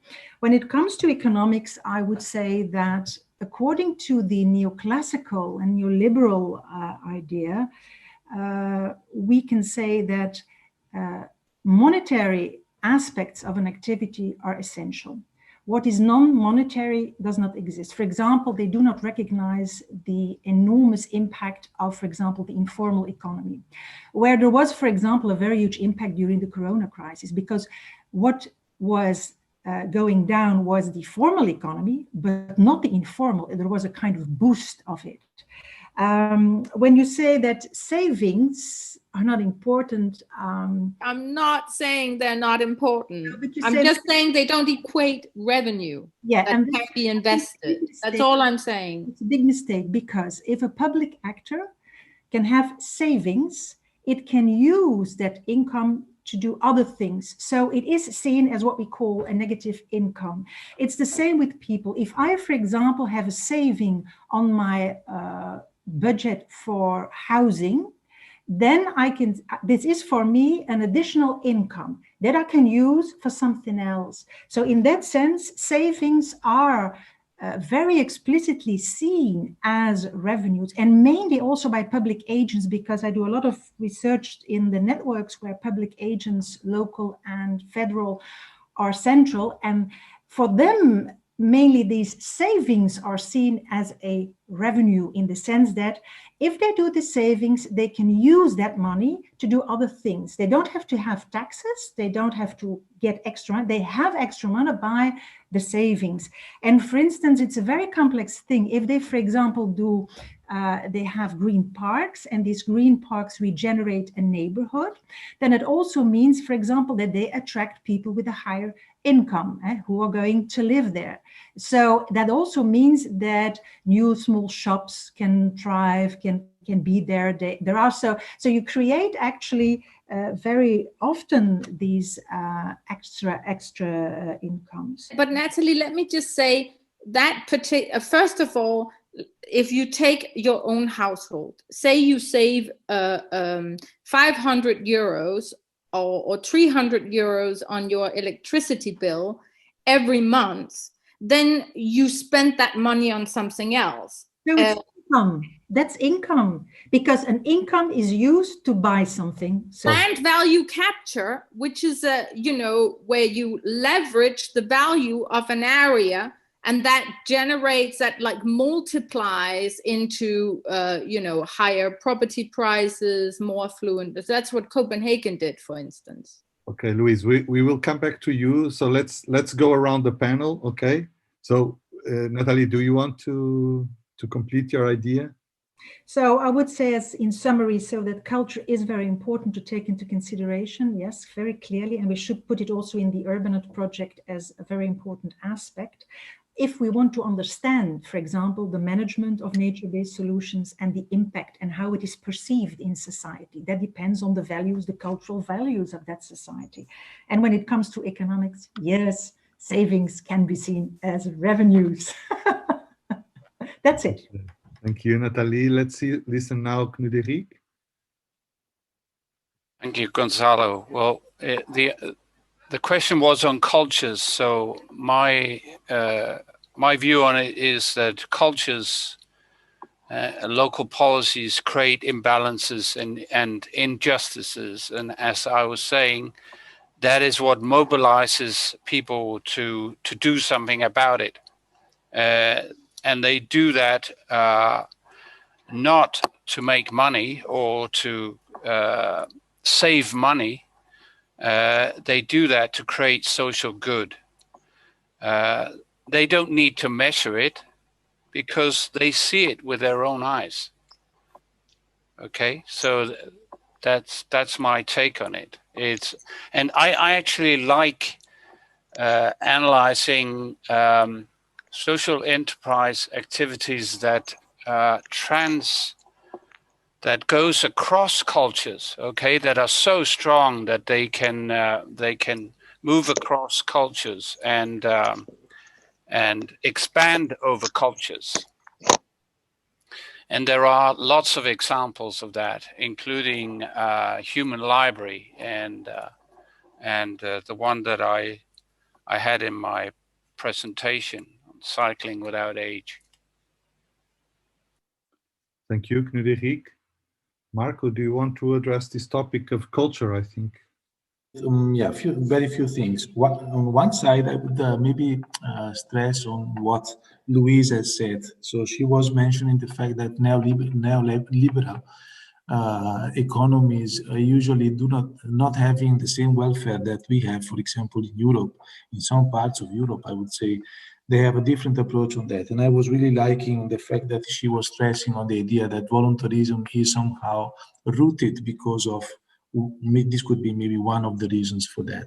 So I think that this is also something that has to be stressed. And I noticed that also dealing with heritage, and certainly voluntarism, and so all the forms that are somehow around the solidarity in conservation, but in heritage perspective, more developed are actually in those countries that are neoliberal. So those ones that do not have a sort of strong welfare system as we have, especially in the Mediterranean, let's say Italy, France, and Spain, and some of these Mediterranean countries that have developed in the past. And this is also a problem, I would say, even bigger in the former socialist countries.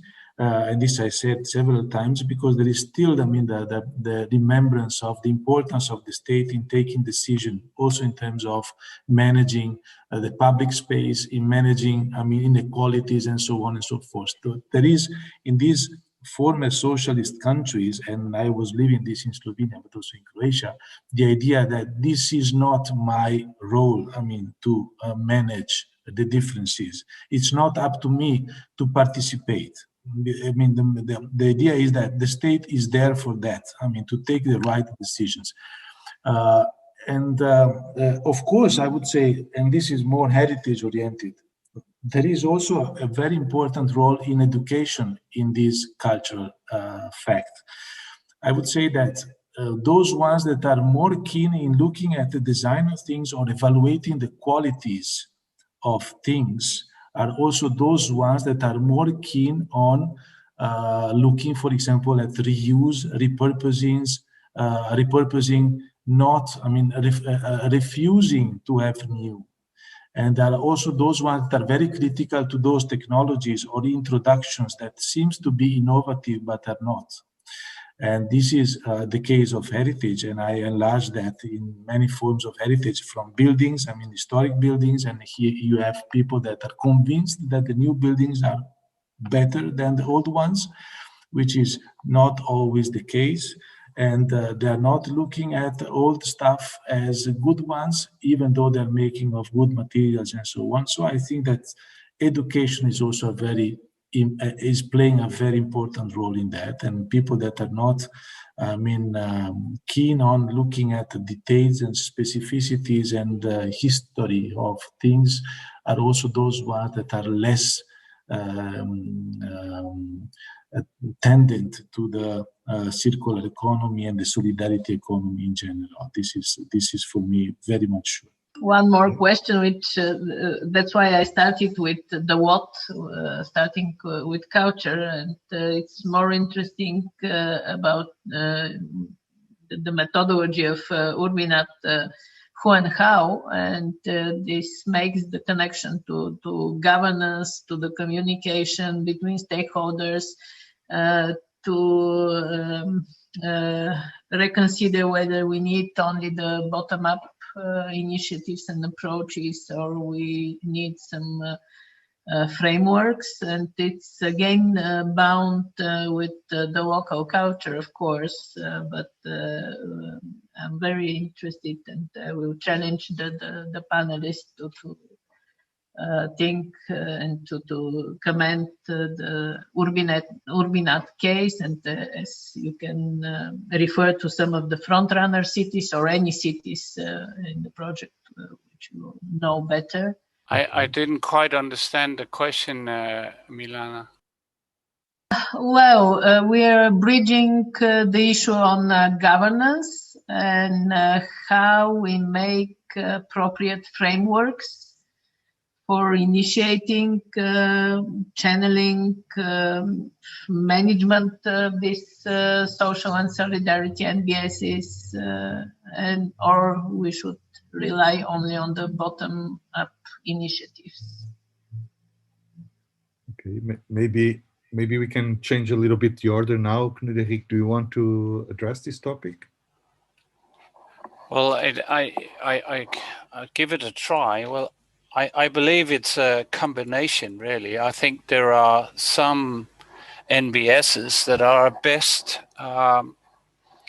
managed bottom up, and then there are others where the municipality or the public institutions play an important role in creating the framework for citizens to participate in the NBS development. So I really think it varies. We have an NBS called participatory NBS, and certainly there, I believe that is very much a bottom-up process, whereas the bigger and the more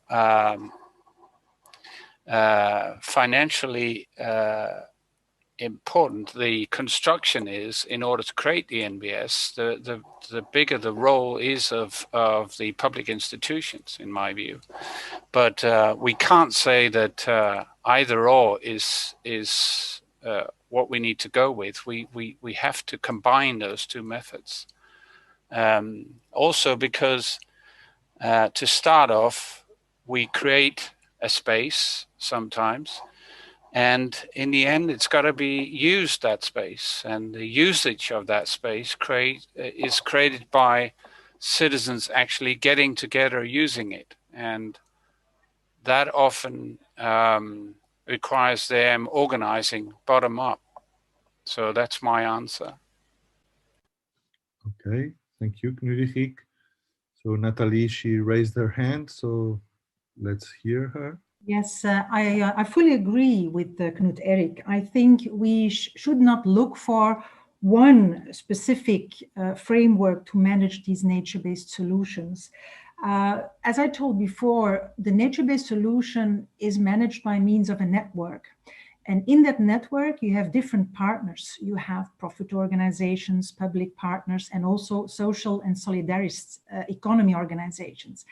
And very often, and you have, of course, all these non-organized citizens as well, who have no real organization. They just manage it as they want it themselves. Now, what is very important is that I think according to and depending upon the power positions of these partners, you get another kind of management, which is normal. If the social and solidarist economy organization are very dominant, they will have their kind of management model, which is not a neoclassical one. If you have public organizations dominating, it depends upon the political color of the policymakers. They can be very top-down or bottom-up. Also citizens, because we may not always say that automatically when citizens are dominant that they will want to have a participatory project, because we have, for example, had a lot of projects where citizens, only a few citizens really take the power and they decide for the whole collectivity what has to be done.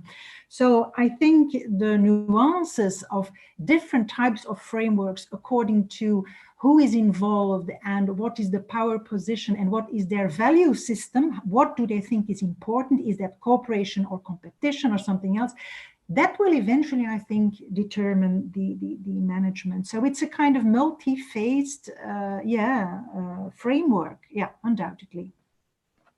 Thank you. Marco? Yes, well, I should agree with the two interventions that were made before me.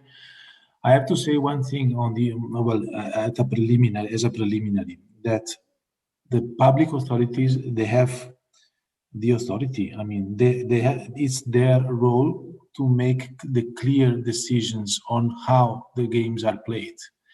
So if we know, and this is why I don't understand what is happening at the moment, if the scientific community is saying that something is not good for the health of citizens, I mean, the public authorities, they have to take decisions in such a way that those conditions are not repeated anymore. So if plastic is not good for the environment, the public authority has to put the conditions that the plastic is not present anymore in that territory. So this is the first stuff. So I think that public authorities have a very important role in this game. Once you set the conditions that are, good for the society, and then the society can have a lot of initiatives like the bottom-ups that were mentioned by Knut Enriquez and so on and so forth.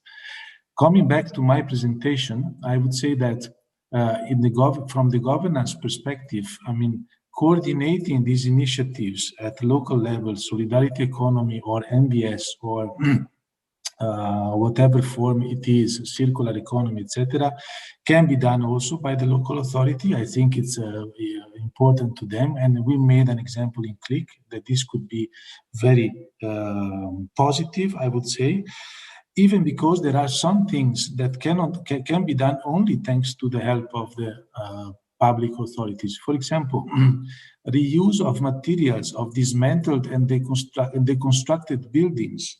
This can be done only thanks to the help of local authorities, because people are needing spaces to put, the dismantled materials. They need, of course, to have a sort of sensitization of the population about the importance of this reuse, and this can be done probably only by the public authorities. Examples is Rotor, for example, which is a company in in Belgium, in Brussels, but there are many. You have the Bank of Material in Porto, which is managed by the public authority. So it's a free bank of materials that people can pick up usually tiles in Porto, that can pick up to restore their facades. So this is public, but the same can be done by a private company with the help of local authorities. I know Rotor is a very good example of that. They do dismantling buildings, selecting the materials, but they need, of course, the support of the public authorities in terms of providing, for example, the spaces or facilitating their activity, which is socially beneficial. So I think that it's true, both senses, but the public should be there, I think. Thank you, Marco. Luis, do you want to complement some idea with this in this topic? Governments play a very important role in regulating and guiding our economies in the right direction. So, many governments, they have like a green tax on energy bills, and they use that that tax revenue to finance green investments, right? Or they regulate traffic by having road tax, like in London. Governments play a very important role in steering economies in a desired direction, and I think that is important. And obviously, they also usually have quite vast funds available to make investments. So, thank you, Luis. So maybe. I don't know, Milena, maybe we can open for some questions from the audience? Or I have one question, maybe, Gonçalo. Yes, Nathalie, please. Thank you to all of you. You made very different presentations. It was very, very interesting. I've got one question, Nathalie, about, you mentioned two things. You mentioned about COVID-19. Maybe if you can talk a little bit more about COVID-19, what it reveals, or about social and solidarity economy, both negative and positive, from opportunities and weaknesses, maybe. And you also mentioned about formal and informal. And formal and informal is very interesting because in Europe, at least,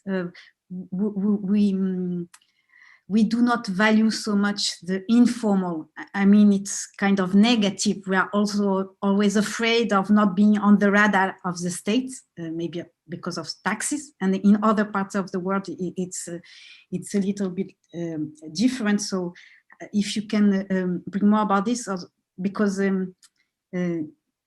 about alternatives, meaning if we can find alternatives and how social and solidarity economy brings alternatives which are not, which are mixed Okay, yes. So when we have looked at the Corona crisis and what happened, so I can speak mainly for Belgium, in Flanders and in Wallonie, so the north and the south.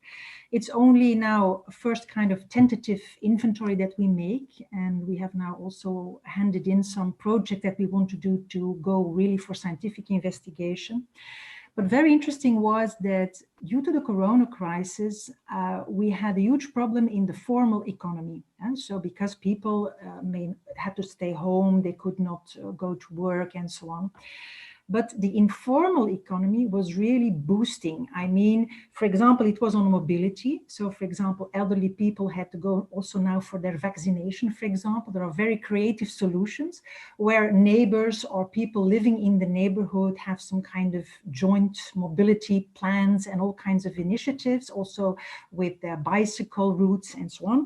Also by the food, we had people who were a huge problem, also poor people who said we have a huge problem of getting food and for our children. Also in the education system, we had all kinds of volunteers because that is very important. We get that informal economy, which is an economy where you do not explicitly pay for your service or your product. Mostly it's a kind of exchange that you make, and there is no value expression in money, but there is a value expression in for example, also the enthusiasm of people and are willing to give a kind of exchange. If, for example, getting food is very important, you see that these people are willing to give in exchange all kinds of things, also services. So actually, these products and services have a value, but it is not in monetary terms. And we saw, for example, and we have had some researchers in sociology that said, if you would calculate it in monetary terms, it would really have given a boost because the worth, the value, people thought it was very important to get these services and so on. So what we have seen is that in certain environments, political environments, progressive environments, environments of green parties, we see, as you very clearly say, a kind of reappreciation of the informal economy. Because when economy is about services and products that we need for our daily life and that we need to get and give, so sell and buy, then that economy is actually very much underestimated but very important. And we see that even when the formal economy drops dead, the informal economy can boost. But as you said, it is not very traditionally and certainly not in your classical thinking to see the informal economy even as an economy. They even say it's not economy because there's no money involved. Whereas, well, economy is about values and given value that you give for something, for an exchange. And what is also interesting is that in this informal economy, we also saw that the social and solidarity organizations stepped into it. So actually they supported it. They supported it also by, for example, saying, okay, if you want to arrange something in a mobility network, we can help because we have the competences to do so. And we also have the people here, so vulnerable people working here who are capable and willing to join in. So actually we saw a huge commitment of the social and solidarity economy. We saw a huge increase of informal economy all over, but, and that's a very interesting one, the policy makers, which are still very neoclassically inspired, especially in Flanders, they want to go back to the past, to the neoclassical system. So there is a kind of huge tension growing at this moment between our society and different agents in our society who appreciate and want a respect the informal economy and the social and solidarity economy, whereas the politicians do not see it in such way. So this is a very strange thing. I do not know what will happen in the long run, because what happens also is that then, for example, certain organizers of informal activities become demotivated. We are not seen, it is not appreciated. We see solidarist and social economy organizations that have huge, let's say, debts because they have invested in the informal economy, but there is no way to get it back so that they have extra means, to continue. So we are in this case in a very schizophrenic situation. So we have really, and that's very strange. There's no reaction from the left side. So we normally expected, and a lot of people expected, that it would become a huge political debate, but that's not the case. So it's a bit strange. So nonetheless, that it becomes more important, it is not yet on the political agenda. And it is more on the political agenda in the south than in the north. So in Wallonie, I see it more than in the north. Perhaps it has to do with the richer part of the country and the poorer part of the country. That's possible. I don't know. So it's still a kind of puzzle, but it's a very, very important question, but I cannot give yet the full answer. Thank you, Nathalie. I don't know if the others want to address the topic of the informal economy. Gonçalo, I would like just to add something about that. I think it's very interesting to discuss. During the first meeting, we discussed about the state role, and I think the state role is very important to recognize the informal economy. I think in particular to reduce the idea of its certain criminalization of informal economy. So that I think to discuss the state role is very relevant for that. The other strategy in terms of semantic.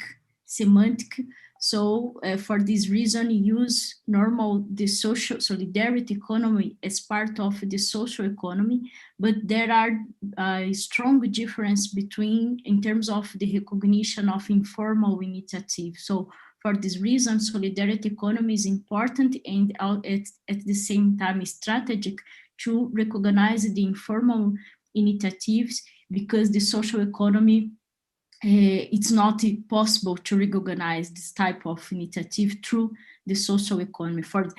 Of course, that is our objective with this seminar.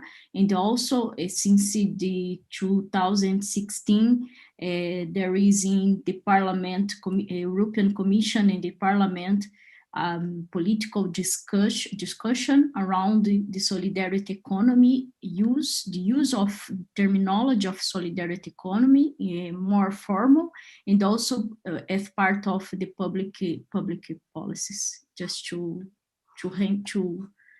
bring some these thoughts to reinforce this discussion around the informal economy. Okay, so do we have any other questions? Beatriz, you have your hands raised. Question to Marco, if Marco could be bring some ideas around the similarities between solidarity economy and circular economy. So there are many practices from solidarity economy, such as reduce, reuse, repair is very common in solidarity economy principle, is part of the solidarity economy principle. So do you think it's common, it's possible to reinforce solidarity economy through the circular economy? There are is complements in terms of conceptualization or not? How do you think about the relation between these two approaches? Well, I'm not being an economist, I cannot go too much into detail on that, but for the practice I have, looking as an architect, conservation architect, to what I was doing before or learning before and what was done, for example, in the CLIC project, I see that, of course, there are a lot of similarities. I think that the solidarity economy is taking advantage of the circular economy, because the circular economy is actually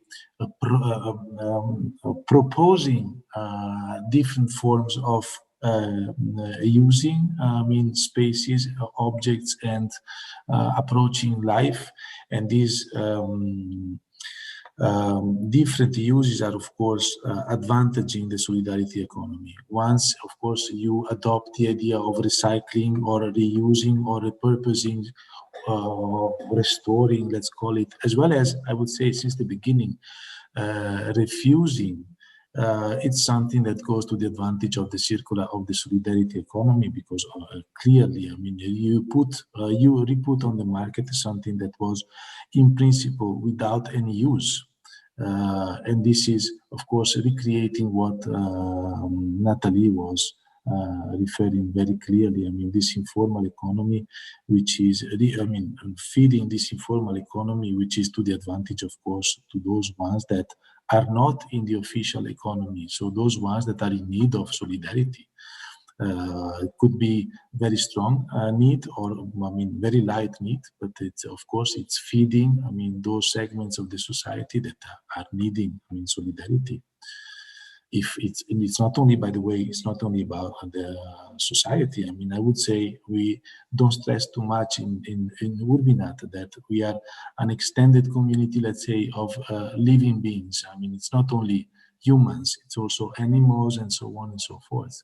And for sure, the circular economy goes to the advantage of these other beings that are excluded simply because they are not part of a formal society.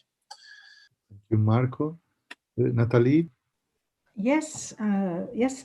It is so that actually the social and solidarist economy goes hand in hand with the circular economy, because circular economy is one key feature of a social and solidarist economy, and it is part of what we call the intergenerational solidarity.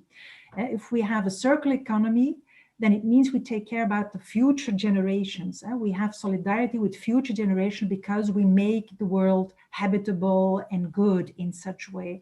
So I think there is a very clear connection. What does not mean that all circular economy are social and solidarist economy. So it's, but social and solidarist economy organizations actually, by means of their nature, they should and are interested in circular economy and also sustainability in the broad sense. What I want to add also, Marco, was I was interested in your case study, where you connect the historical buildings and historical restoration with also circular economy, because in Belgium and Flanders, for example, at this moment, we have some social and solidarist economy organizations that are specialized in cleaning and repairing monuments in the public space. So, and also the parks surrounding the monuments. So in that sense, actually, they have very different economic impacts. On the one hand, for example, they will increase the capacities and the competences of vulnerable people working in the social and solidarist organizations to know how to do restorations and so on. So it's a kind of upgrading of their capacities and their value on the labor market. At the same time, we see that economic value also has to do with the fact that by repairing these monuments that have a very important meaning in the identity, for example, of local people or even cities in general, it increases actually the proudness that people have, and they come to the monument and they want to picnic around the monument. So we get very unexpected reactions, especially in Corona, because we have seen that in Corona, people are going to these parks and so on, but especially those where you have these cleaned up monuments and banks where you can sit upon. So it was not really intended like that. It was a kind of serendipity, but we see that actually in such a way, these social and solidarist economy organizations, they come into the picture because everybody asks who has done this and so on. And it's a kind of, an extra element that I think is very interesting to look at, because it is a niche for social and solidarist economy organizations that is in exploration. In the past, they did not do it. So they were more busy with, catering and cleaning. But now they say, no, there is a niche of being part in the historical buildings and repairing them. Sorry? Oh. No, it was a message. It was a message, yeah. The record. So I think it is interesting to look at nature-based solutions with these new elements of, what is regeneration and what is it all about, and how we have the link with the past and the future. So I think these are interesting case studies. I think perhaps we could look at it, especially in Work Package 5.4, because if we want to have the impact, it's also by means of these cultural elements that you revive. For example, we have also the opposite. That's still something I want to say. For example, there were the huge riots on the statues of Leopold II. Have you heard it in Belgium? So Leopold II was a very authoritarian king who did all kinds of things in Congo. And so what happened was that at a certain moment, when you had these Black Lives Matter, all these statues were destroyed everywhere in the city. And no one wanted to restore them. So it was a political statement. So that's also very fascinating, that in these activities of nature-based solutions, sometimes you get these politically very sensitive things that can be very important if we want to assess the impact. It might be an impact that has to do with a kind of mental revolution also. I mean, I think it's very interesting. Yeah. Thank you. I would like to, I don't know if Louise is still around. I'm still here. You end your presentation with the question, what can we do? And I would like to ask you and maybe the others if we can. I think we went through several topics that maybe can give some clues about what can we do with the business cases.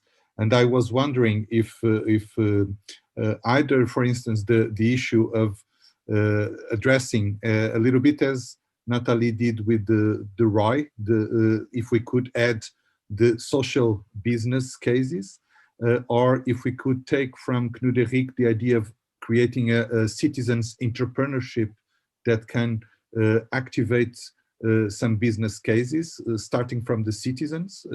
Maybe they are interested to create a business case from the proposals that they have.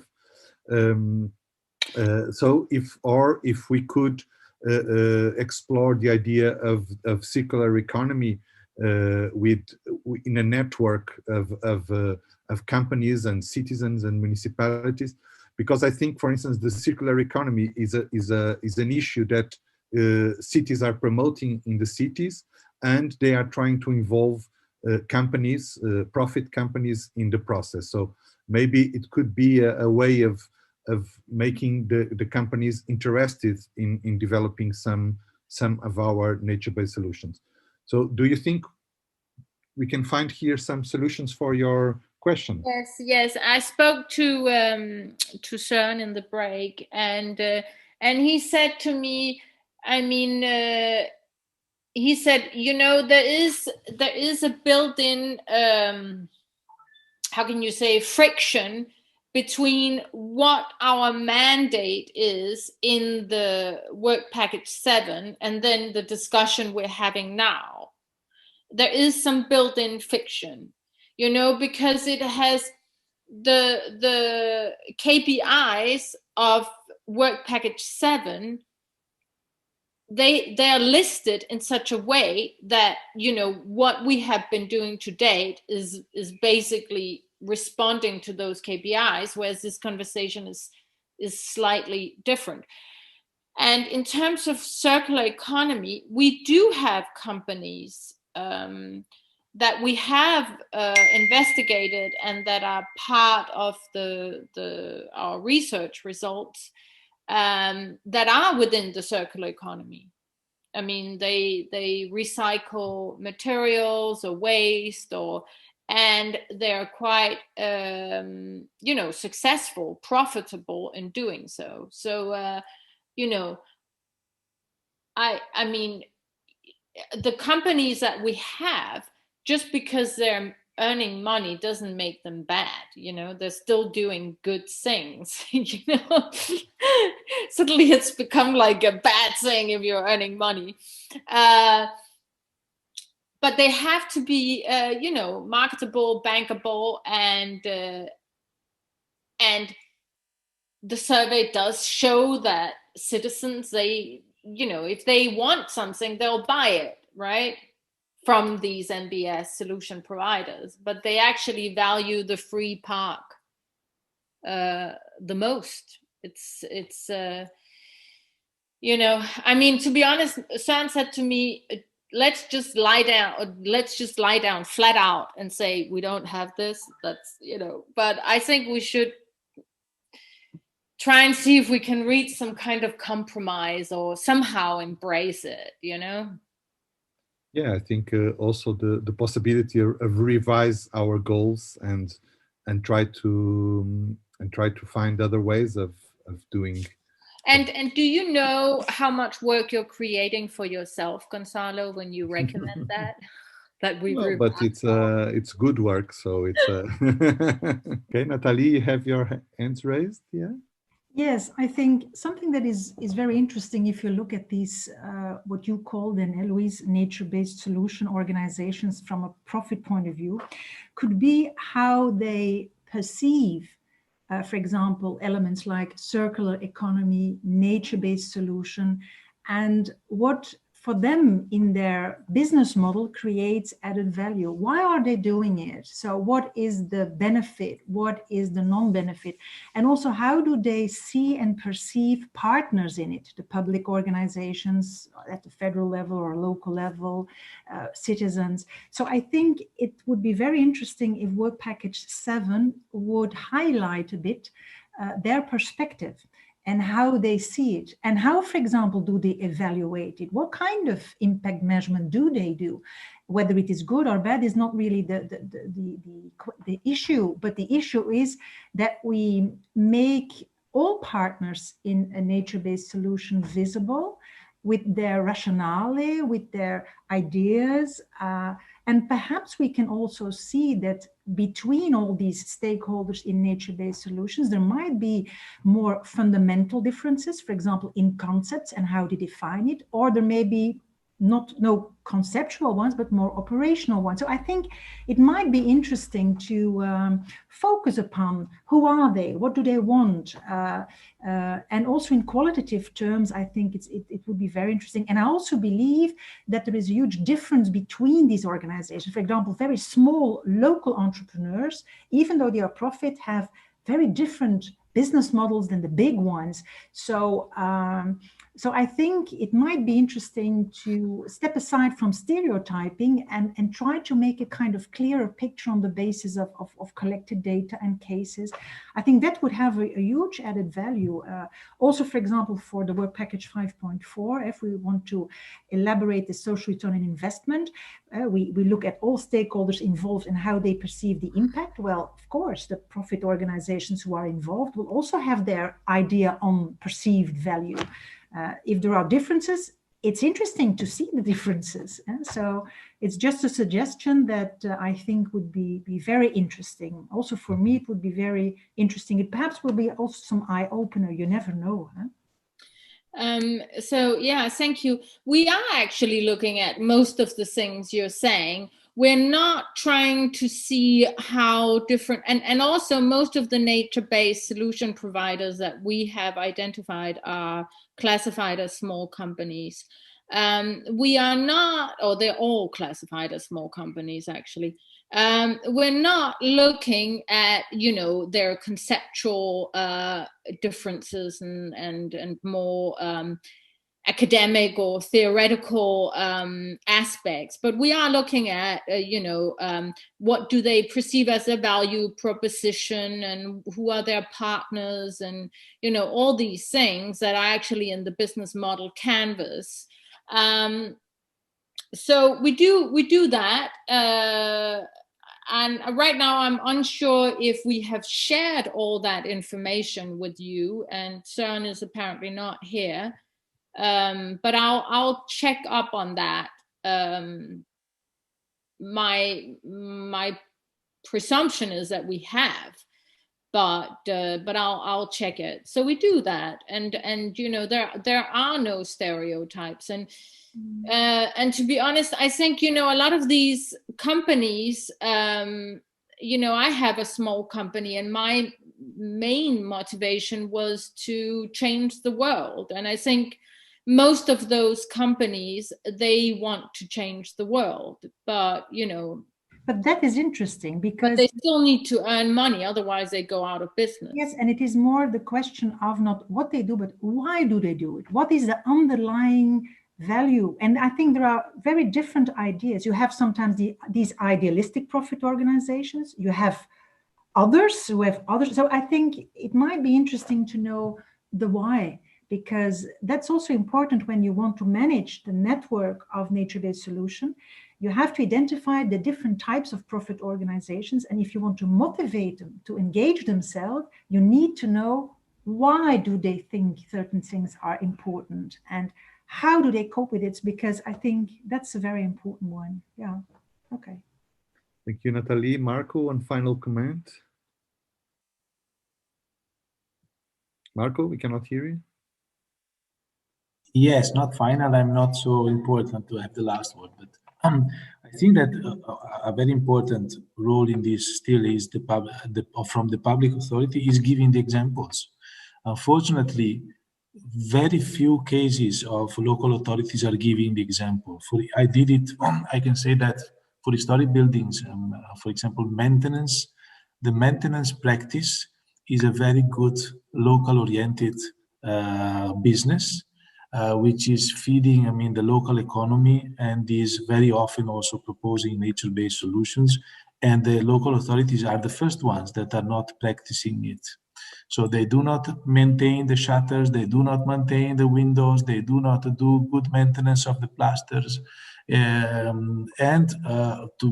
another example, they do not do any kind of support of the local economies. I was living in Venice, and in all the buildings of the public sectors, I've never found any small detail made in Murano glass. How this is possible? That they are promoting the Murano glass as a local product if they never use that Murano glass to be displayed in their buildings. And this is the case. If they want to have green roofs because they are improving the biodiversity in your city, as a city, you have to implement them. And in the Netherlands, there are examples of very small companies that are doing the green roofs in steep roofs. So it's not a matter of having flat roofs or steep roofs. It's possible. There are technologies that are rooted in the past. It's a matter of copying what people were doing 200 years ago. Making a little innovation in technologies. But if the public authorities is not doing this, how can you expect that you have businesses around? So, this is my small comment on this. Thank you.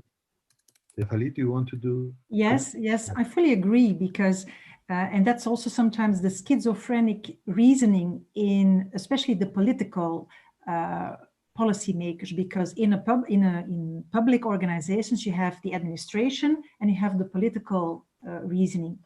But what I want to add, Marco, is that we have seen, for example, in research, that it also has to do with what we call the electoral cycle. So after the elections, nobody is interested. But before the elections, then suddenly they want to gain voters. And then, for example, suddenly they come into action and they, for example, oh yes, we have to stimulate the local economy. And you see very strange thing happening. So in the historical restoration of a building, no local people were involved. And suddenly the politician said, and now it has to be. Why? Because, there's a kind of political rationale behind their decision-making, which is also very important to take into consideration. But you're quite right. We also see only few examples where you have a kind of consistent sustainability and circular economy reasoning of politicians. So, yeah, okay. So I found it a very interesting remark. Thank you. Milena, are you there? Do you want to do a wrap-up of the session? Some final reflection? Just to summarize that we had very interesting presentations here on the market, starting with the market potential and social and solidarity. NBS is going through questioning to what extent this social and solidarity NBS could be a new business modality in different situations, and whether in welfare state or in other social structures. but also we had here the good presentation of Knudrik, which focused on the issues of social entrepreneurship and bottom-up approaches, and showing some mechanisms of how NBS is that could be sustained. And of course, Marcos and the accent of Natalie, how we can monitor and evaluate the impacts. So it turns out that there are many diverse directions depending on how we approach NBS's in social solidarity economy, and how we which governance models we accept and decide and together to implement and to develop. Also Marcos' presentation on the circular economy and the proof that it could truly social and solidarity economy could be perceived as circular economy, and it's not the vice versa. So here it still stays the challenge on the different dimensions of social and solidarity economy as a business case, or just a value, speaking in the broader terms of cultural perceptions, but also questioning the pure traditional economic value and market potential of the social and solidarity NBSs, and also the potential of finding, it's very important as mentioned by several panelists, of trying to find out the win-win solutions to bring together the intermediaries, the public sector, and the citizens around the consensus on choosing the different management models of the solutions. Thank you, Milena, for this overview of the session. Thank you all for all the great presentation and also for the great discussion. It was really important for us to listen all your observations, comments, proposals. And I think now I will give the floor to Beatriz and Nathalie to close the webinar's sessions, and thank you all. Thank you to both of you also for the organization. Thank you, Gonçalo. First, we would like to propose a very, very quick dynamic to finish, to celebrate, and also to think about the different topics from the webinar. First, I would like to share some thoughts during these 3 days. I was to collect some general information, general information about what we discussed during these 3 days of seminars. We had 15 communications, different communications, in total 9, at about 9 hours of this seminar, debates and very interesting conversations. I think it was a wonderful moment to discuss the solidarity economy and the relation with the urban regeneration. So first the day, just to share with the audience, with you, what we discussed during the first day about urban public space, common justice, and social reproduction.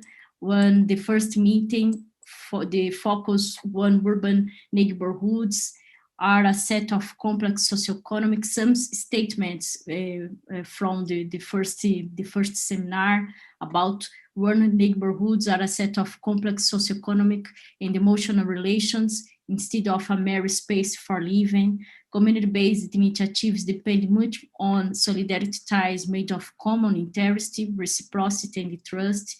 Democratic solidarity is distinct from the solidarity based on the values of charity, altruism, or philanthropy.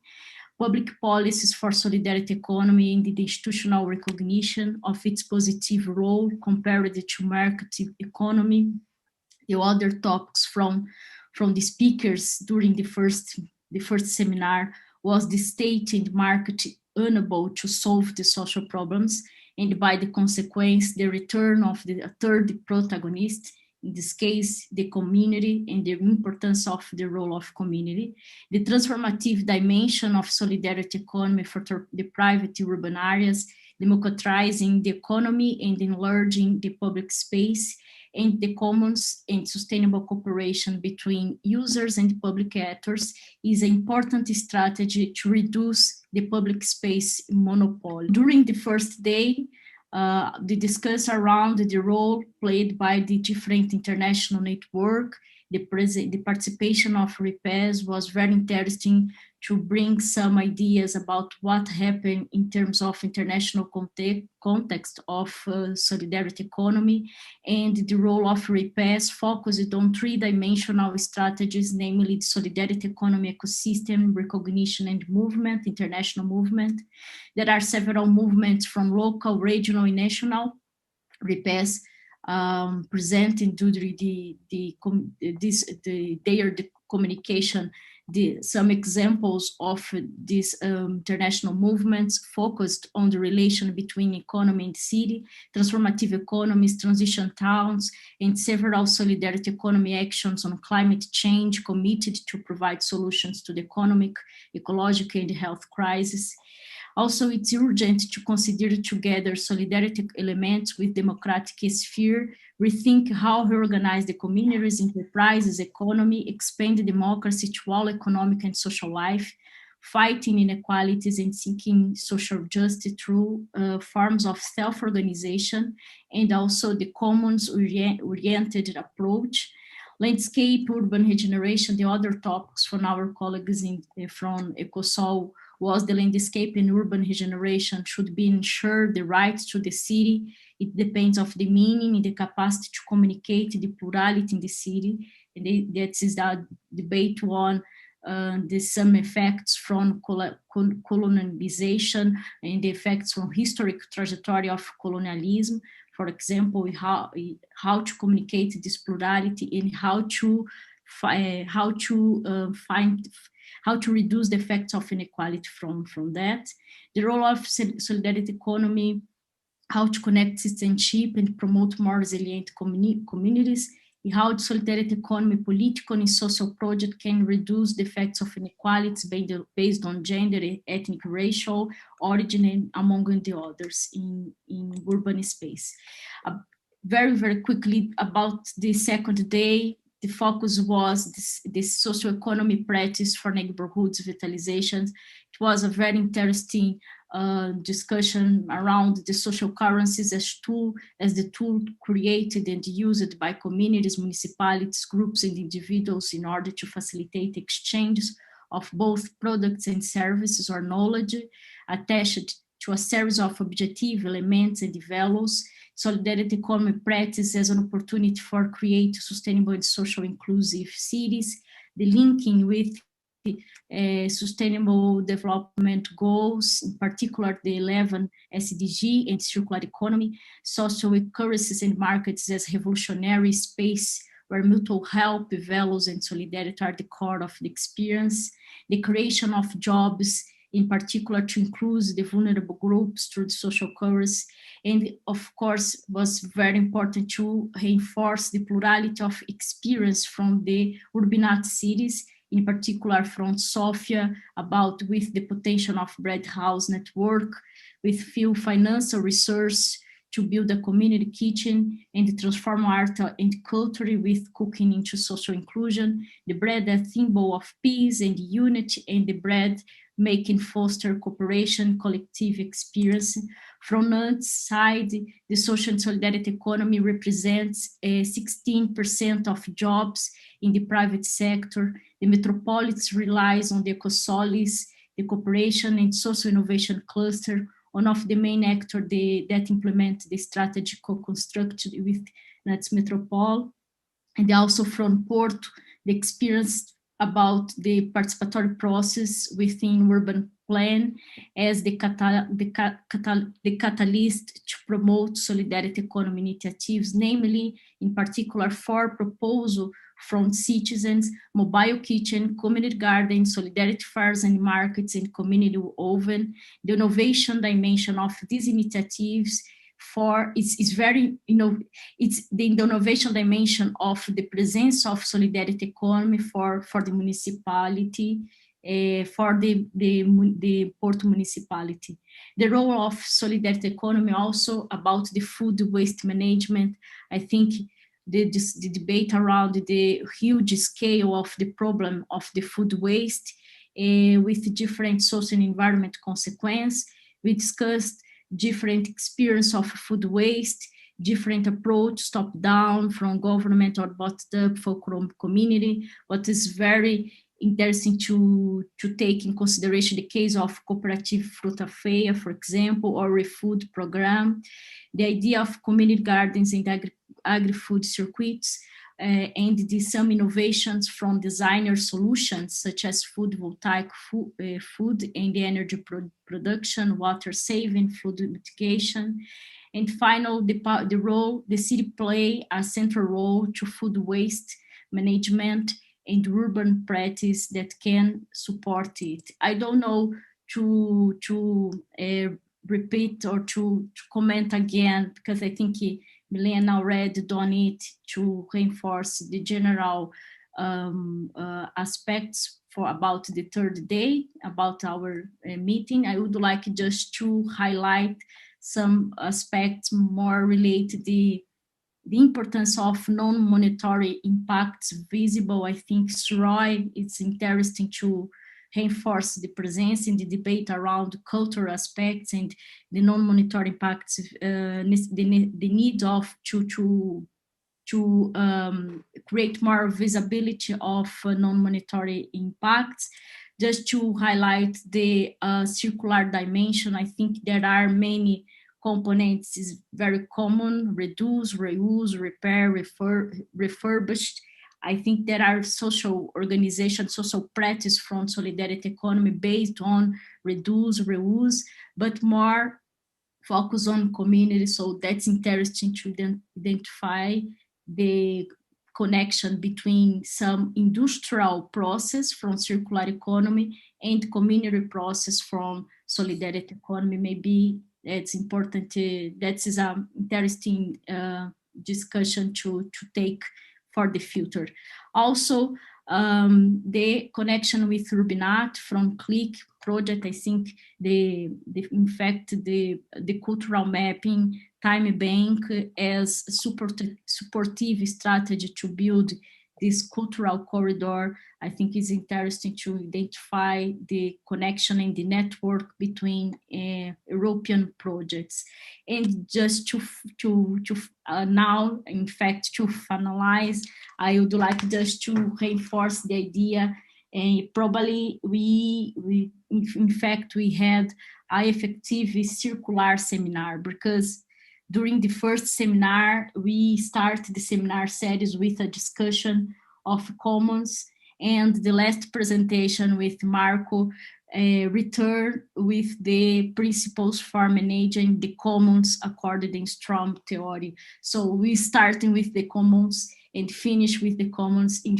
I think that is an effective circular seminar about solidarity economy, but not also, I think, a very interdisciplinary, circular and solidarity based approach in this scientific dialogue in this seminar series.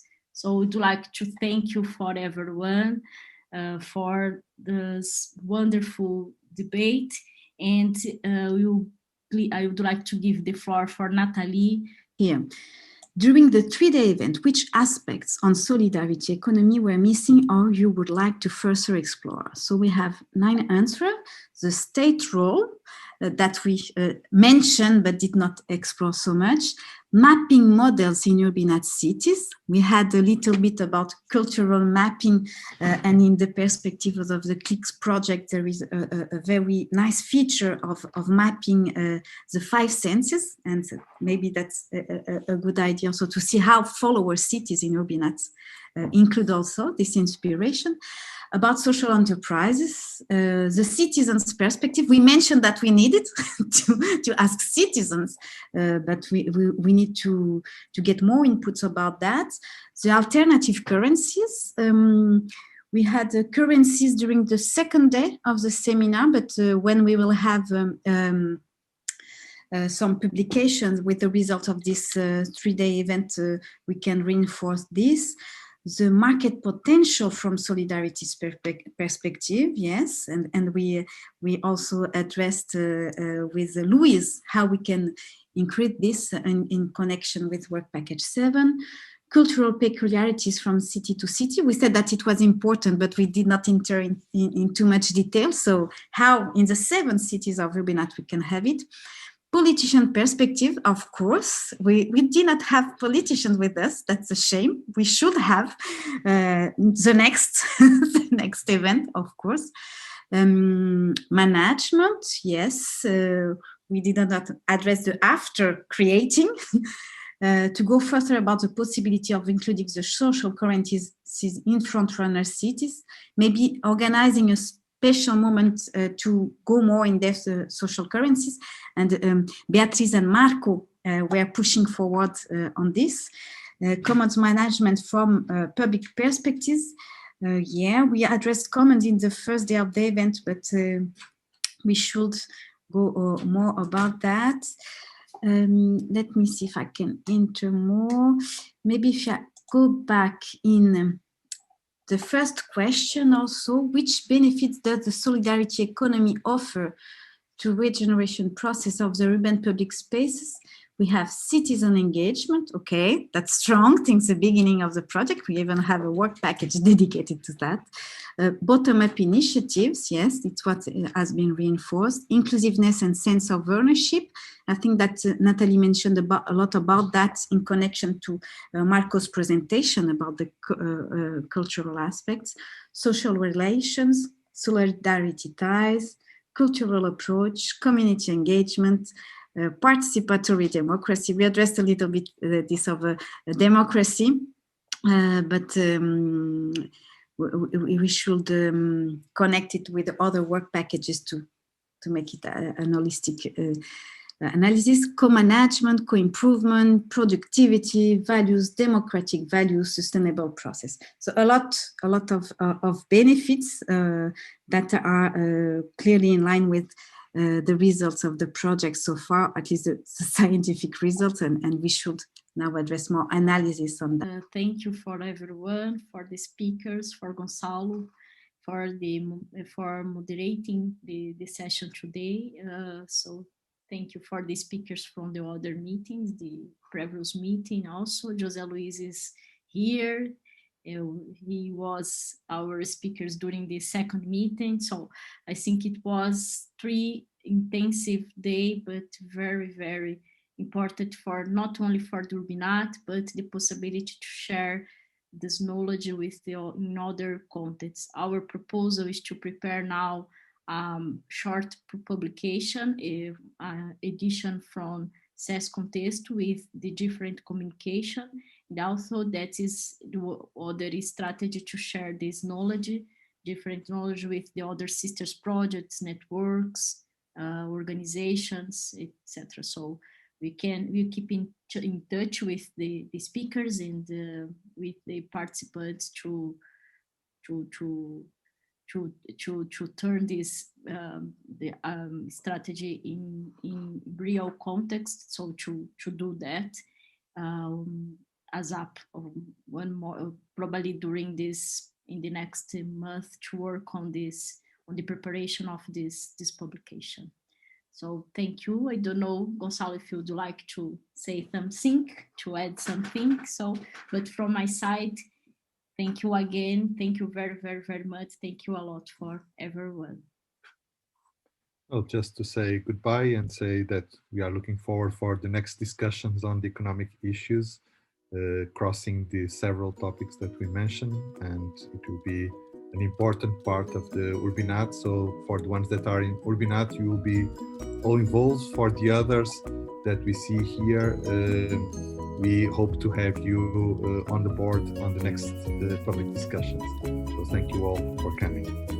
Gonçalo, also just to complement, thank you for items to support us in the communication strategy. So I think it reinforce our thank you since the beginning. So with us to prepare these seminars, and thank you for the CES team, Nathalie, Fábio, Gonçalo, to help us in this job. Thank you. Okay. Thank you. Bye bye. Bye. Keep in touch. See Bye. you soon. Bye bye.